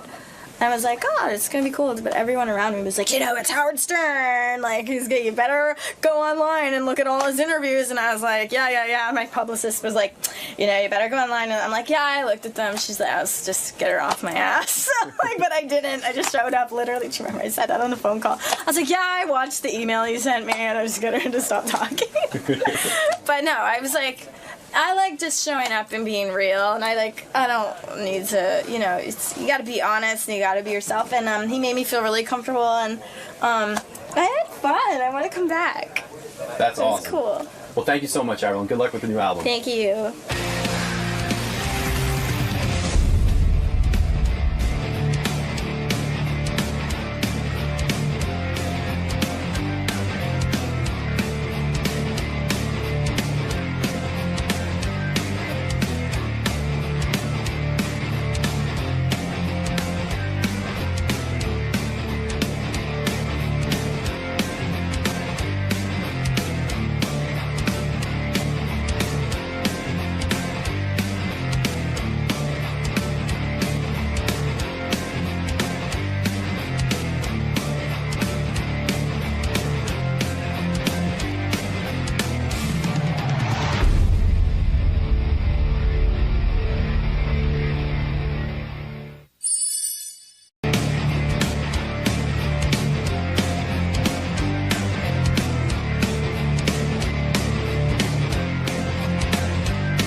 I'm Piers Morgan. I've come here to see my old friend Howard Stern. Not very happy with Howard because, of course, he took my chair on America's Got Talent. So there'll be a bit of beef about that, obviously. Other than that, I'm going to promote my new book, Shooting Straight, Guns, Gays, God and George Clooney. All topics I'm sure Howard is very familiar with. And it should be the normal Howard scenario. He plies me with free gifts and then he rips me to pieces live on air. I'd have it no other way. Particularly enjoy the cupcakes. Do you think that gift bag is a way of him trying to lull you to sleep prior to the Yeah, it's like the executioner giving you a last meal. You know, it's just rather nice of him. At least I know however bad it gets in there, I walk away with some swag, some Howard swag. So how bad can life be? It's win-win. It's a win-win. And as with always with this show, I'm British, so nobody in Britain will ever hear this. It doesn't matter. We'll see you in the studio, Piers. Cheers, guys. Piers Morgan has his own talk show on CNN. I'm going to tell Piers his 2 best moments, in my opinion. On his talk show? Yeah. He works for CNN. Hey, Piers, looking good. Good to see you. I saw Piers the other night, but Where? I don't think he saw me. I Where'd was you at see him? CNN. Oh, right. Well, you passed him in the hall? He ran into where I was sitting for a moment and then ran out. Piers is busy. He always seems like you're jet-setting, busy. It sounds impossibly glamorous. It really does. It's How you really doing? not, but I'm good. How are you? When's the last time I saw you? Was it on your talk show, maybe? I think it probably was. Yeah. Yeah. Was that the first week? I know how important the CNN gig was to you. You had left America's Got Talent. You said, I got to focus on this gig. The first week you go on the air is the biggest pressure because everyone's judging you. And the getting a guest is so damn difficult. You could probably write a book just about getting Oprah as your first guest, right? Yeah, I virtually did. How did you? I know. How did you get Oprah? By the way. Well, it's like, I mean, as you know, you get guests, big guests, in the most unlikely way. So I was staying down at a hotel in Los Angeles, a Beverly Wilshire, where I lived for a couple of years. And did CNN say to you, "You've got to get a big guest"? Yeah, but listen. I knew the pressure when I was sort of thinking, oh, this is all going to be a bit of fun. Replace Larry King, blah blah blah. I remember January the 1st, 2011, walking to Times Square, heavily hungover after a big night at the Monkey Bar here in New York, and. What do you drink at the Monkey Bar? This is a good story because I was with Andrew Lloyd Webber's daughter, Imogen, who cute, does a lot of, right? Very cute, and does a lot of TV in America. And isn't she like incredibly good looking? Like really, I think right up your alley. Is how I would describe it. I forget where I saw her, maybe on a 60 Minutes piece or something like that. She does a lot of stuff like that. Very, very, very smart as well, and I know her dad very well. Anyway, to cut a long story short, she got her dad's wine stash. So her dad moved apartments in New York, but left his wine cellar. Now, Andrew Lloyd Webber, for anyone who knows, has one of the greatest collections of French Bordeaux and Burgundy in the world. Because he's a super wealthy man, can afford any bottle of wine. Billionaire, got all the wine you want. I love French wine. So I said, here's the deal, Imogen. I'll throw the party, you're supplying the wine. So she turns up with this 1982 Chateau Latour, all this amazing stuff. So we have the most fantastic night, an orgy of gluttony. When you say an orgy of gluttony, how much wine do you drink? Do you drink 2-3 bottles? Well, through the week, I might have 1 glass a night when I get back from work, because you can't do this kind of job, as you know, hungover or even inebriated. And because you have to be prepared for your job. Right, you do. Right, you have to. And anyone who's any good at it knows that. But at the weekend, when I'm unleashed on a Saturday night, I can, I'm a typical Brit. Right. 1 bottle slips down nicely, second one comes along. What I found in America is when you order the 3rd bottle of wine, if there's no more than 2 or 3 of you sitting there, they start calling the Betty Ford Clinic. And ambulances start arriving outside, and it's like, oh, okay, we've got the heavy boys in tonight. And you're talking about bottles of wine that are worth like thousands of dollars. Yeah, right? I mean, the 82 Latour would be, like an $8,000 bottle of wine. Can you tell the difference? Because I've been treated by people to great wines, and sometimes, like, honestly, I don't think I know the difference between Boone's Farm and I have a reasonably good palate, but the reality is, if you know what you're doing with French wine, if you go to Paris or you go to Nice or somewhere, and you know what you're talking about, which I do to a tiny degree, you can buy a bottle of wine for $30, and it's going to taste. It's going to taste like an 82 Latour. So when the pressure's on, how come CNN does it? Like, they don't say, "Hey, we'll go get you your first guest." Well, they give you a lot of bookers who are all obviously well-paid booking teams. I've got a load of bookers, but the pressure was building. We got to I remember about December the 20th. We were on air January the 17th. Obviously, everywhere was shut down for 2 weeks for the holidays. And we had nobody. And I was thinking, this is an absolute disaster. Now, I had a way into Oprah. I thought, I've got to get Oprah or Obama. Obama said no. Right. I said, right, we've got to get Oprah, because she's just a global figure. The show airs globally. It's a great name. By pure bit of luck, the general manager of the Beverly Wilshire in L.A., a guy called Rada Arora, I bump into him. He's a good friend of mine. He said, how are you getting on? I said, well, not great. I haven't got any really big starting names. And he said, well, what about Oprah? And I said, well, I don't have any way in. He said, look, Gayle King's a friend of mine. I know Oprah. They're in town, all right? Drop them a line. So I dropped Gayle a line, and Gayle and I became best buddies for the next few years. So the way to Oprah is Gayle King. Who I didn't know, but Gayle became the gatekeeper. Right. And Gayle worked on Oprah so brilliantly that when she finally confirmed that Oprah was going to do the show, and I got a note back saying we're on, when Oprah walked through the door, I remember this, Gayle was behind her to do the interview, and Oprah said, remind me again why I'm doing this, Gayle, as she walked in. And Gayle said, well, Piers is a really good interview. She said, have you ever met him? And she said, I've never met him. How do you know he's a good interview? What are we doing here? It suddenly dawned on her that she had been played. Yeah. That's the shitty job, because that's the shitty aspect of your job. Because really, in a celebrity-driven show, you can't come up with an Oprah every freaking No, you can't. No, although, to be fair, I had an even bigger star the next day for the second show. That's right, you had me. The great king of all media. I had a good time doing your show. Yeah, it was fun. We'll come back. Yeah, I know. You know what? It's funny. I just heard from Letterman even again. And you know why I love David Letterman? I have a special place in my heart for him. Because when I was like a local disc jockey in New York, just first got here, nobody gave a shit about me. And he gave me a national audience. He would put me on his show. Yeah. But, you know, it's a funny thing with talk shows. If you go on them too much and you're too available, I feel you just kind of out.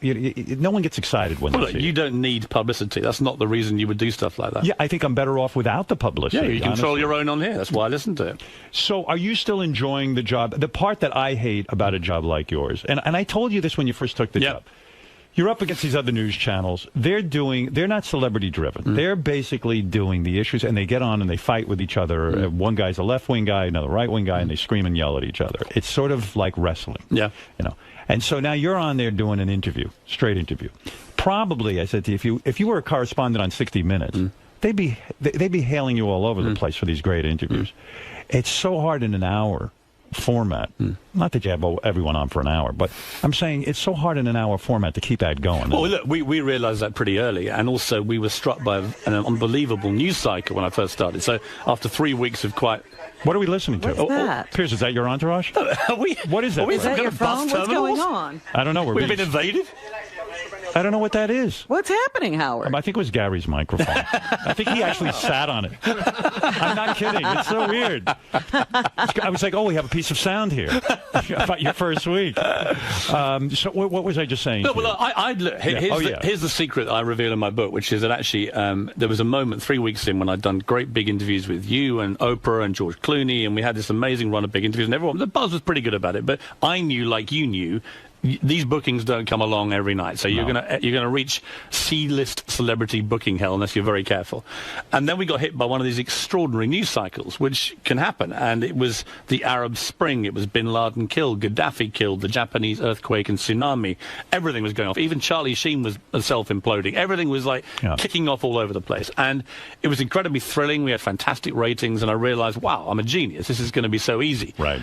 Then we had a lull of about 3 months, and what I discovered about CNN is that it has this amazingly brilliant brand as the leader in news, breaking news, but that can also be a bit of a curse when there's not much happening. I know. Because when the news stops, CNN's ratings tend to collectively come down, and when it starts again, up they go. I think you're way happier covering a big news story than you are doing a celebrity interview. Well, it depends on the celebrity. I mean, look, I've had interviews in recent weeks.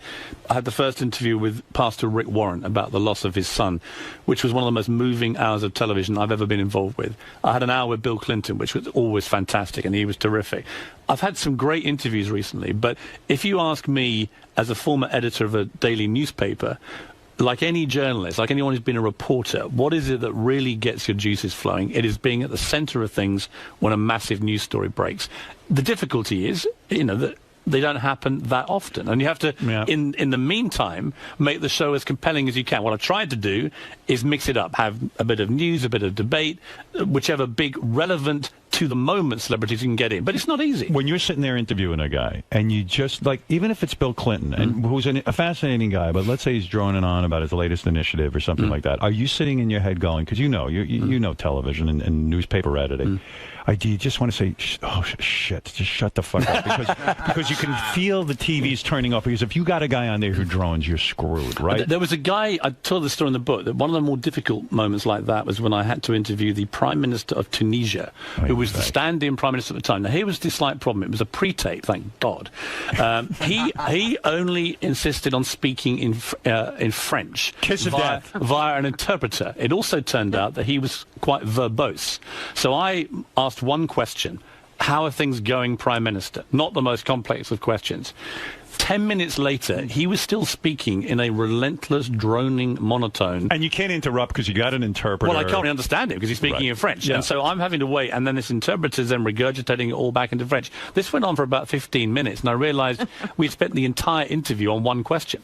What do you do with a tape like that? Do you air it, or you just say, screw it, it's No, been a bust? listen, you use a few lines and you pump a few. I mean, the great thing about the modern media is you can put stuff online. You can always salvage any situation. But you talk about difficult celebrities, for example, Robert De Niro. I talk about in the book. I don't know if you've ever had him on the show. No, I haven't, and I would be I would definitely take the booking. I would definitely want to talk to Robert De Niro. But you know why? Because you would be like me, Howard. You'd be like, I've heard all the rumors about how difficult. Yes, it is, right. I'm going to be the guy that cracks it. So that's exactly what I think. Right. I think that I could get Robert De Niro to talk. This is exactly what I thought. Yeah. My ego was bursting. I said to my producer, you bring me De Niro, I'll show you where all these other fools... I've said that to Gary. Right? Yeah. Right, here's what happens. So I got Robert De Niro. Now, to slightly complicate things again, I was in Los Angeles, he was in New York, and there was a 1 second delay. That's horrible. This is not good when the guy's already, going to be difficult. Robert sits down and I say, hey, Robert, how are you? And we thought it'd be funny to throw a scene at the top of him from the Fockers movie, which shows,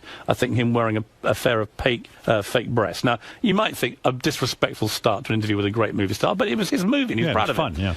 Played it, and he just looked at this completely grim face. I mean, not a flicker, not a movement. Do you think it's like the Michael Jackson thing? Michael Jackson was like, he would utter 2 words if you asked him a question. As soon as he got into trouble legally, and he had to appeal to the public, suddenly he knew how to talk. Robert De Niro can be, I know from people who've had dinner parties with him, he can be unbelievably entertaining, tell great stories, be everything you want him to be.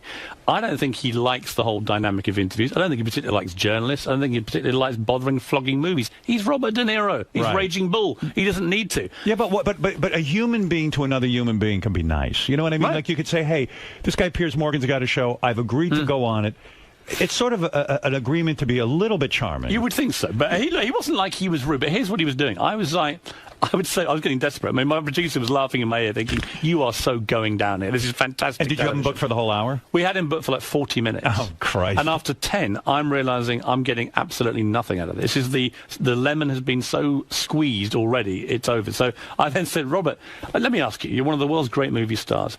Who do you think is the best movie actor right now out there? Right. Well, I don't think I'm the guy to ask. I was like, Robert, you're Robert De Niro. Oh. Who else could I possibly ask about being a great movie star? It was like wrestling blood from the proverbial stone. Well, do you get the flop sweats on that stuff? Yes. I mean, you just know it. And, yes. And you're live, and you're in front of a television audience, which is even worse. It was just one of those things when, at the end of it, I said, well, thank you so much, Mr. De Niro. I said, I really enjoyed it. And he chuckled wryly and said, really? I said... No. Well, no, I didn't. You know what? It's been a challenge. Why do you think that's a sadist in him? He wants to torture these journalists? I think a little bit, because I think if he wanted to give more, he could. Do you ever want to say to him in the middle of the interview, why did you agree to come on my show? Like you obviously don't want to answer a question. I think that I actually felt a certain respect for the fact he was Robert De Niro. But the contrast between him, say, and someone like Morgan Freeman, who came in for an hour, could not have been more brilliant. He was outrageous about politics and the Tea Party. He was brilliant on storytelling. He talked about the joy of movie acting, what it means to be an actor, which actors he loves. Everything about that hour, as it was with Jeff Bridges and other people, was just magical television. You just can't really guess. You know, someone said to me, when I didn't have any pre-knowledge, De Niro, Morgan Freeman, I don't know. You just it's potluck. Yeah, it is. And it's a lot of pressure to be live and sort of rely on your guests to at least do 50% of the work. Yeah. And when they don't, I don't know. It's just such a weird thing, that whole De Niro thing. But see, when they do, like at the moment you mentioned Bill Clinton. Right. The second time I'd interviewed him, and I met him at a party the night before, the Clinton Global Initiative, which he puts on. And the deal was I was going to moderate a panel with his daughter Chelsea and some world leaders, and in return he'd give me 20 minutes, say. Right. In the end, we got nearly an hour with him. But at the party before, it was the day Bono had done that brilliant impression of Clinton. So I said to Bill Clinton, do you do a Bono by any chance? And he didn't say yes or no, but he looked at me in a way that suggested, damn right I do a Bono. So I was like, well, if you do, come prepared. So we had a big live audience. It was a big thing, big hall. In comes President Clinton, sits down, and I just said to Mr. President, I want to start with the one thing that everyone in New York is talking about in the UN General Assembly Week and CGI Week, and it's this. And I had video cameras all around the video screens like this, all pumping Bono doing his My Bill Clinton impression. Place falls apart. I'm realizing this could go horribly wrong. He may not have a Bono impression, but I go for it anyway, because I haven't had the answer. I said, Mr. President, I've got to ask you, do you do a Bono? And there was this wonderful moment, and these are the moments I live for with interviews, where Bill Clinton, one of the great politicians of modern history, reached slowly into his pocket and pulled out a pair of large, dark shades and put them on. I thought, he's going to go for Bono.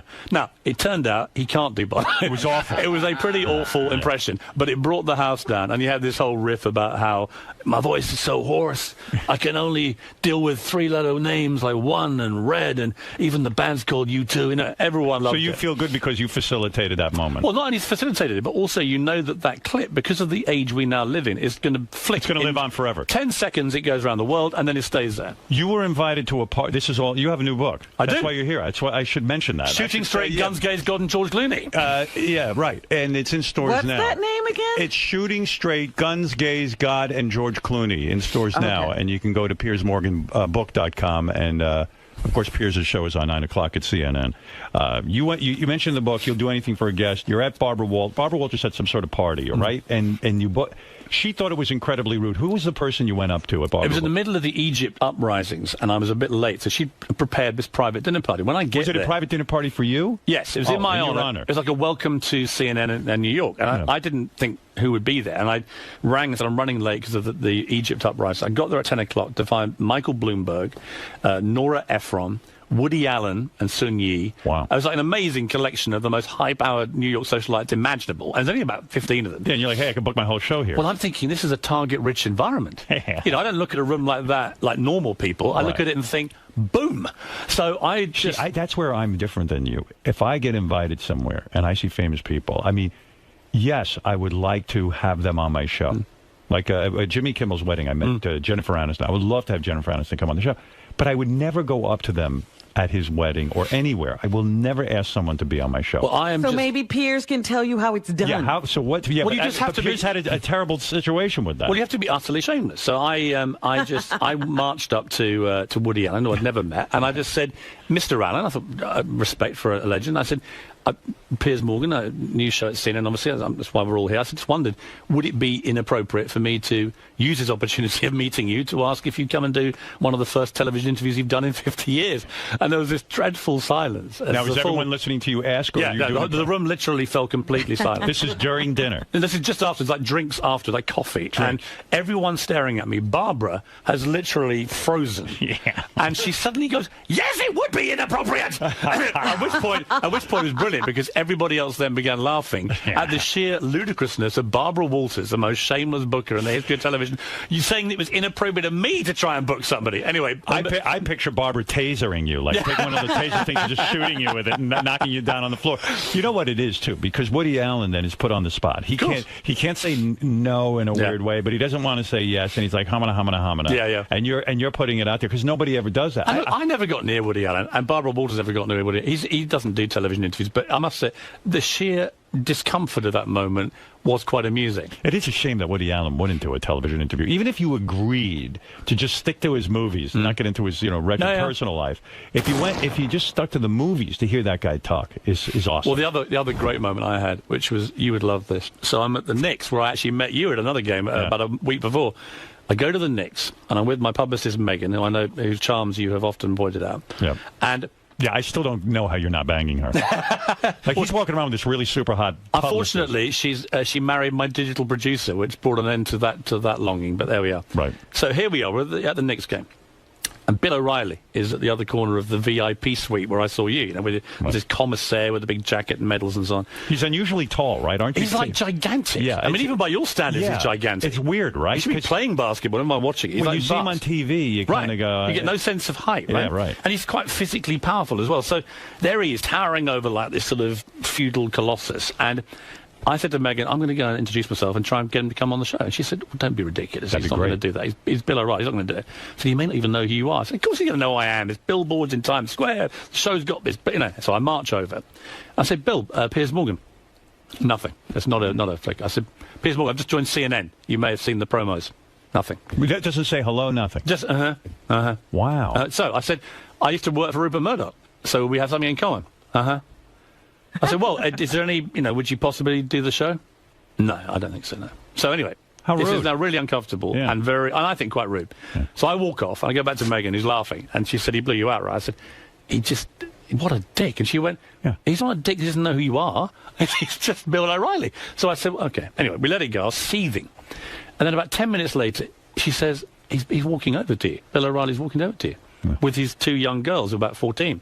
One of whom was his daughter, and one was her friend. I'd seen that. And he says, Mr. Morgan, he's slightly embarrassed, he's slightly red in the cheeks. And he said, Mr. Morgan, I wonder if you could help me with something. My daughter is a big fan of America's Got Talent. You gotta fucking be kidding me. You have got to be kidding me. Okay, this gets better. Is there any possibility of a photo? So I said, oh, no. I said, of course, Mr. O'Reilly. Nothing would give me greater pleasure. So the girls come either side of me, and I'm doing my normal cheesy, me, the big celebrity picture. Yeah. I said, who should we get to take the picture? Maybe you'd like to, Bill.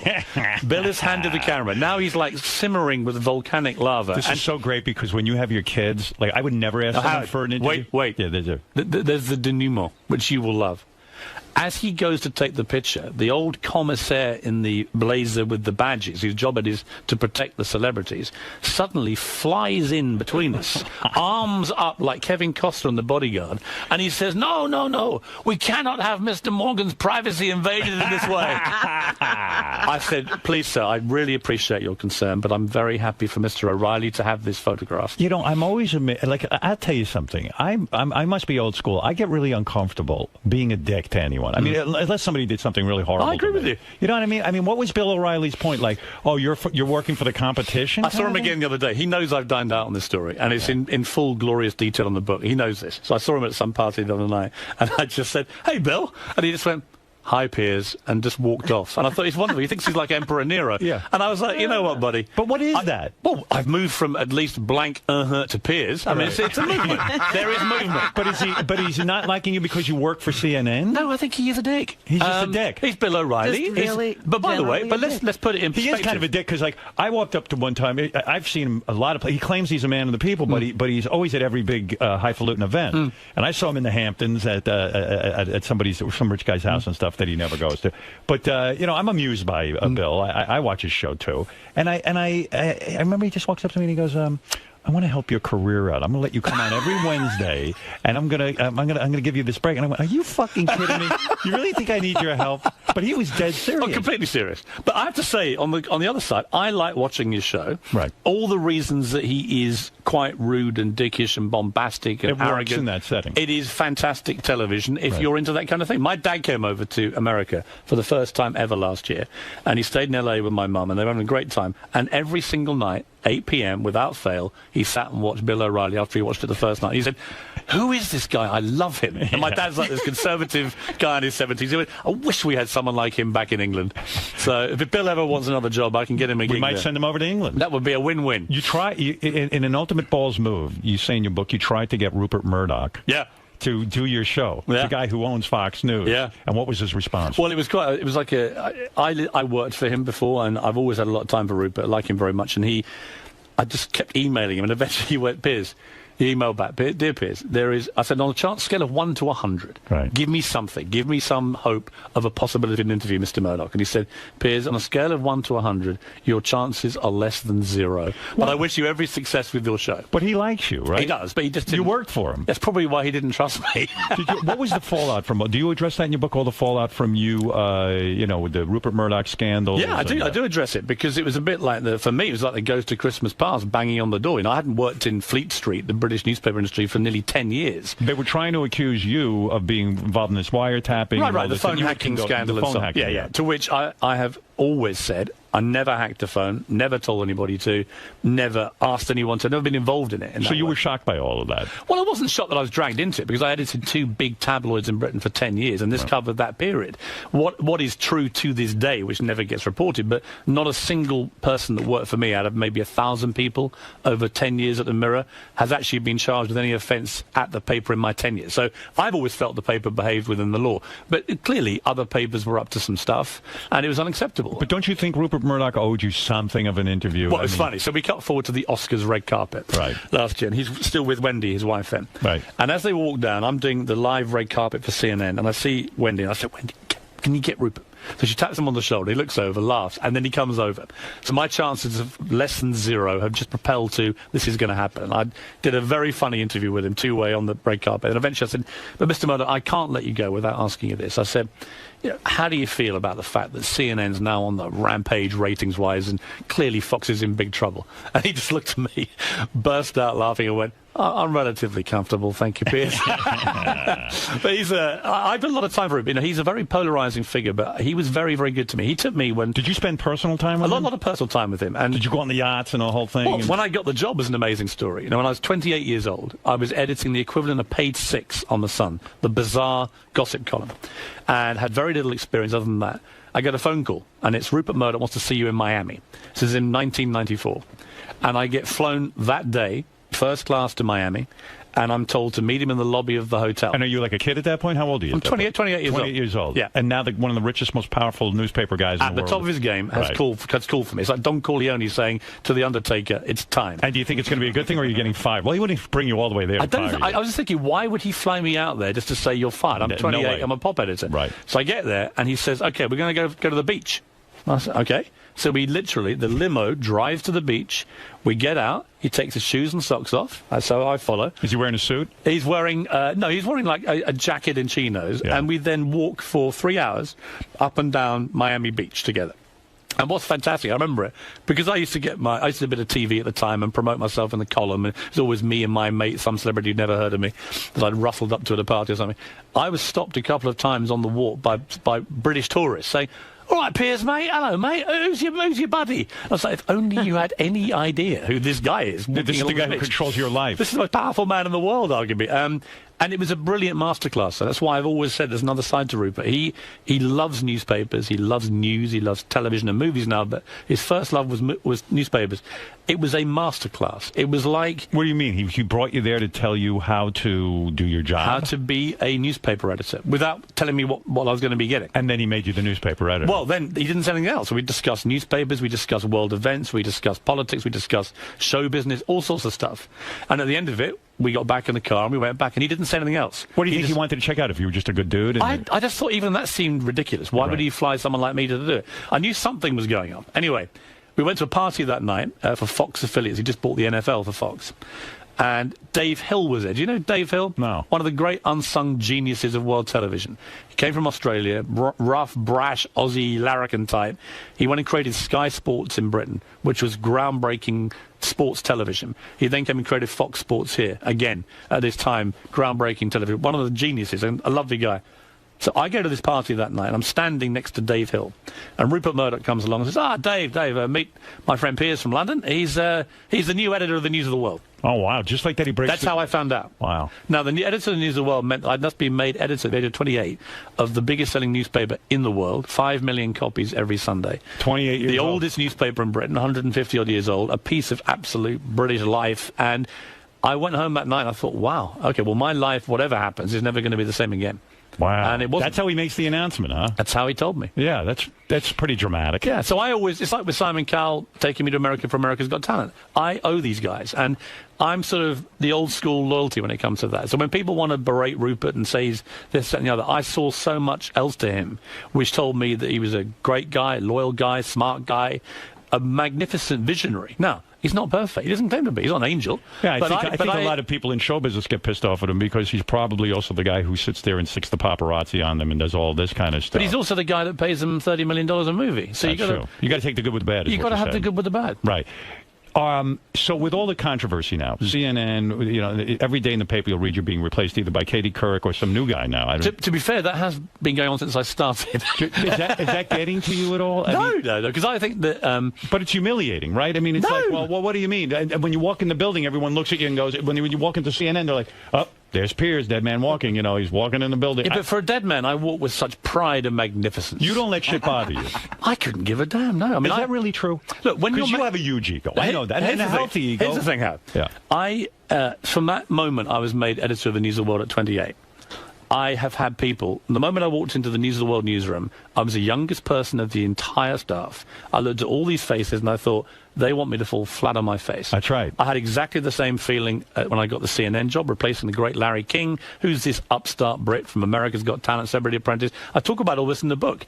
I've always been someone that backs myself. I don't care what other people say about me. I don't care about... See, but I think the opposite. I think... You think I do care? I think you really do care, because I know on Twitter, you'll get into wars with people, you'll fight with people, because I think you really... Do you not think I'm just yanking their chain? Yeah, but I also think you care. You know what? You have a lot of pride. Well, I want to succeed. Don't get me wrong. Right. But do I care what people write or say about me? Not particularly. You don't. As long as they're sort of involved with There was a Vanity Fair profile of me recently, not particularly flattering, but I chuckled as I read it. And did you really? Well, because most of my profiles are so awful that actually, by comparison, it wasn't bad. So I was actually able to enjoy some of it. Yeah. And in the middle of it, they did interview some British editor who said, the great thing about Piers is that we all get together, and about every 3 months we run a story we hope will get him fired from CNN. People are really rooting against you. Yeah, which I quite like. It's like the British mentality is when, you quite like that. It gets me up in the morning. It galvanizes me. And the reality about CNN, I've been on air 3 years, 3 years longer than most people thought I'd survive. But the higher the ratings and the bigger the success, all of a sudden then all the suits and everything don't tell you what to do. Sure. Suddenly you have ultimate freedom. Yeah. With that comes, like, I remember in radio, I got so hassled, and then when you become number one, they still hassle you. And then at some point, I got such a big audience that then I say, hey, fuck you, I'm doing things my way. Yeah. And that's the thing you really No, want. I look at what you have, and I see a guy who's created his own empire you're completely in charge of. Right. No one can really fire you. It doesn't matter. So it really doesn't matter to you. I work for a company. I have a boss, Jeff Zucker, who used to be my boss at NBC, who I happen to like very much and respect very much. He can fire me when he wants. Have you had meetings with Jeff Zucker? Have you sat down and said, listen, this is... Only very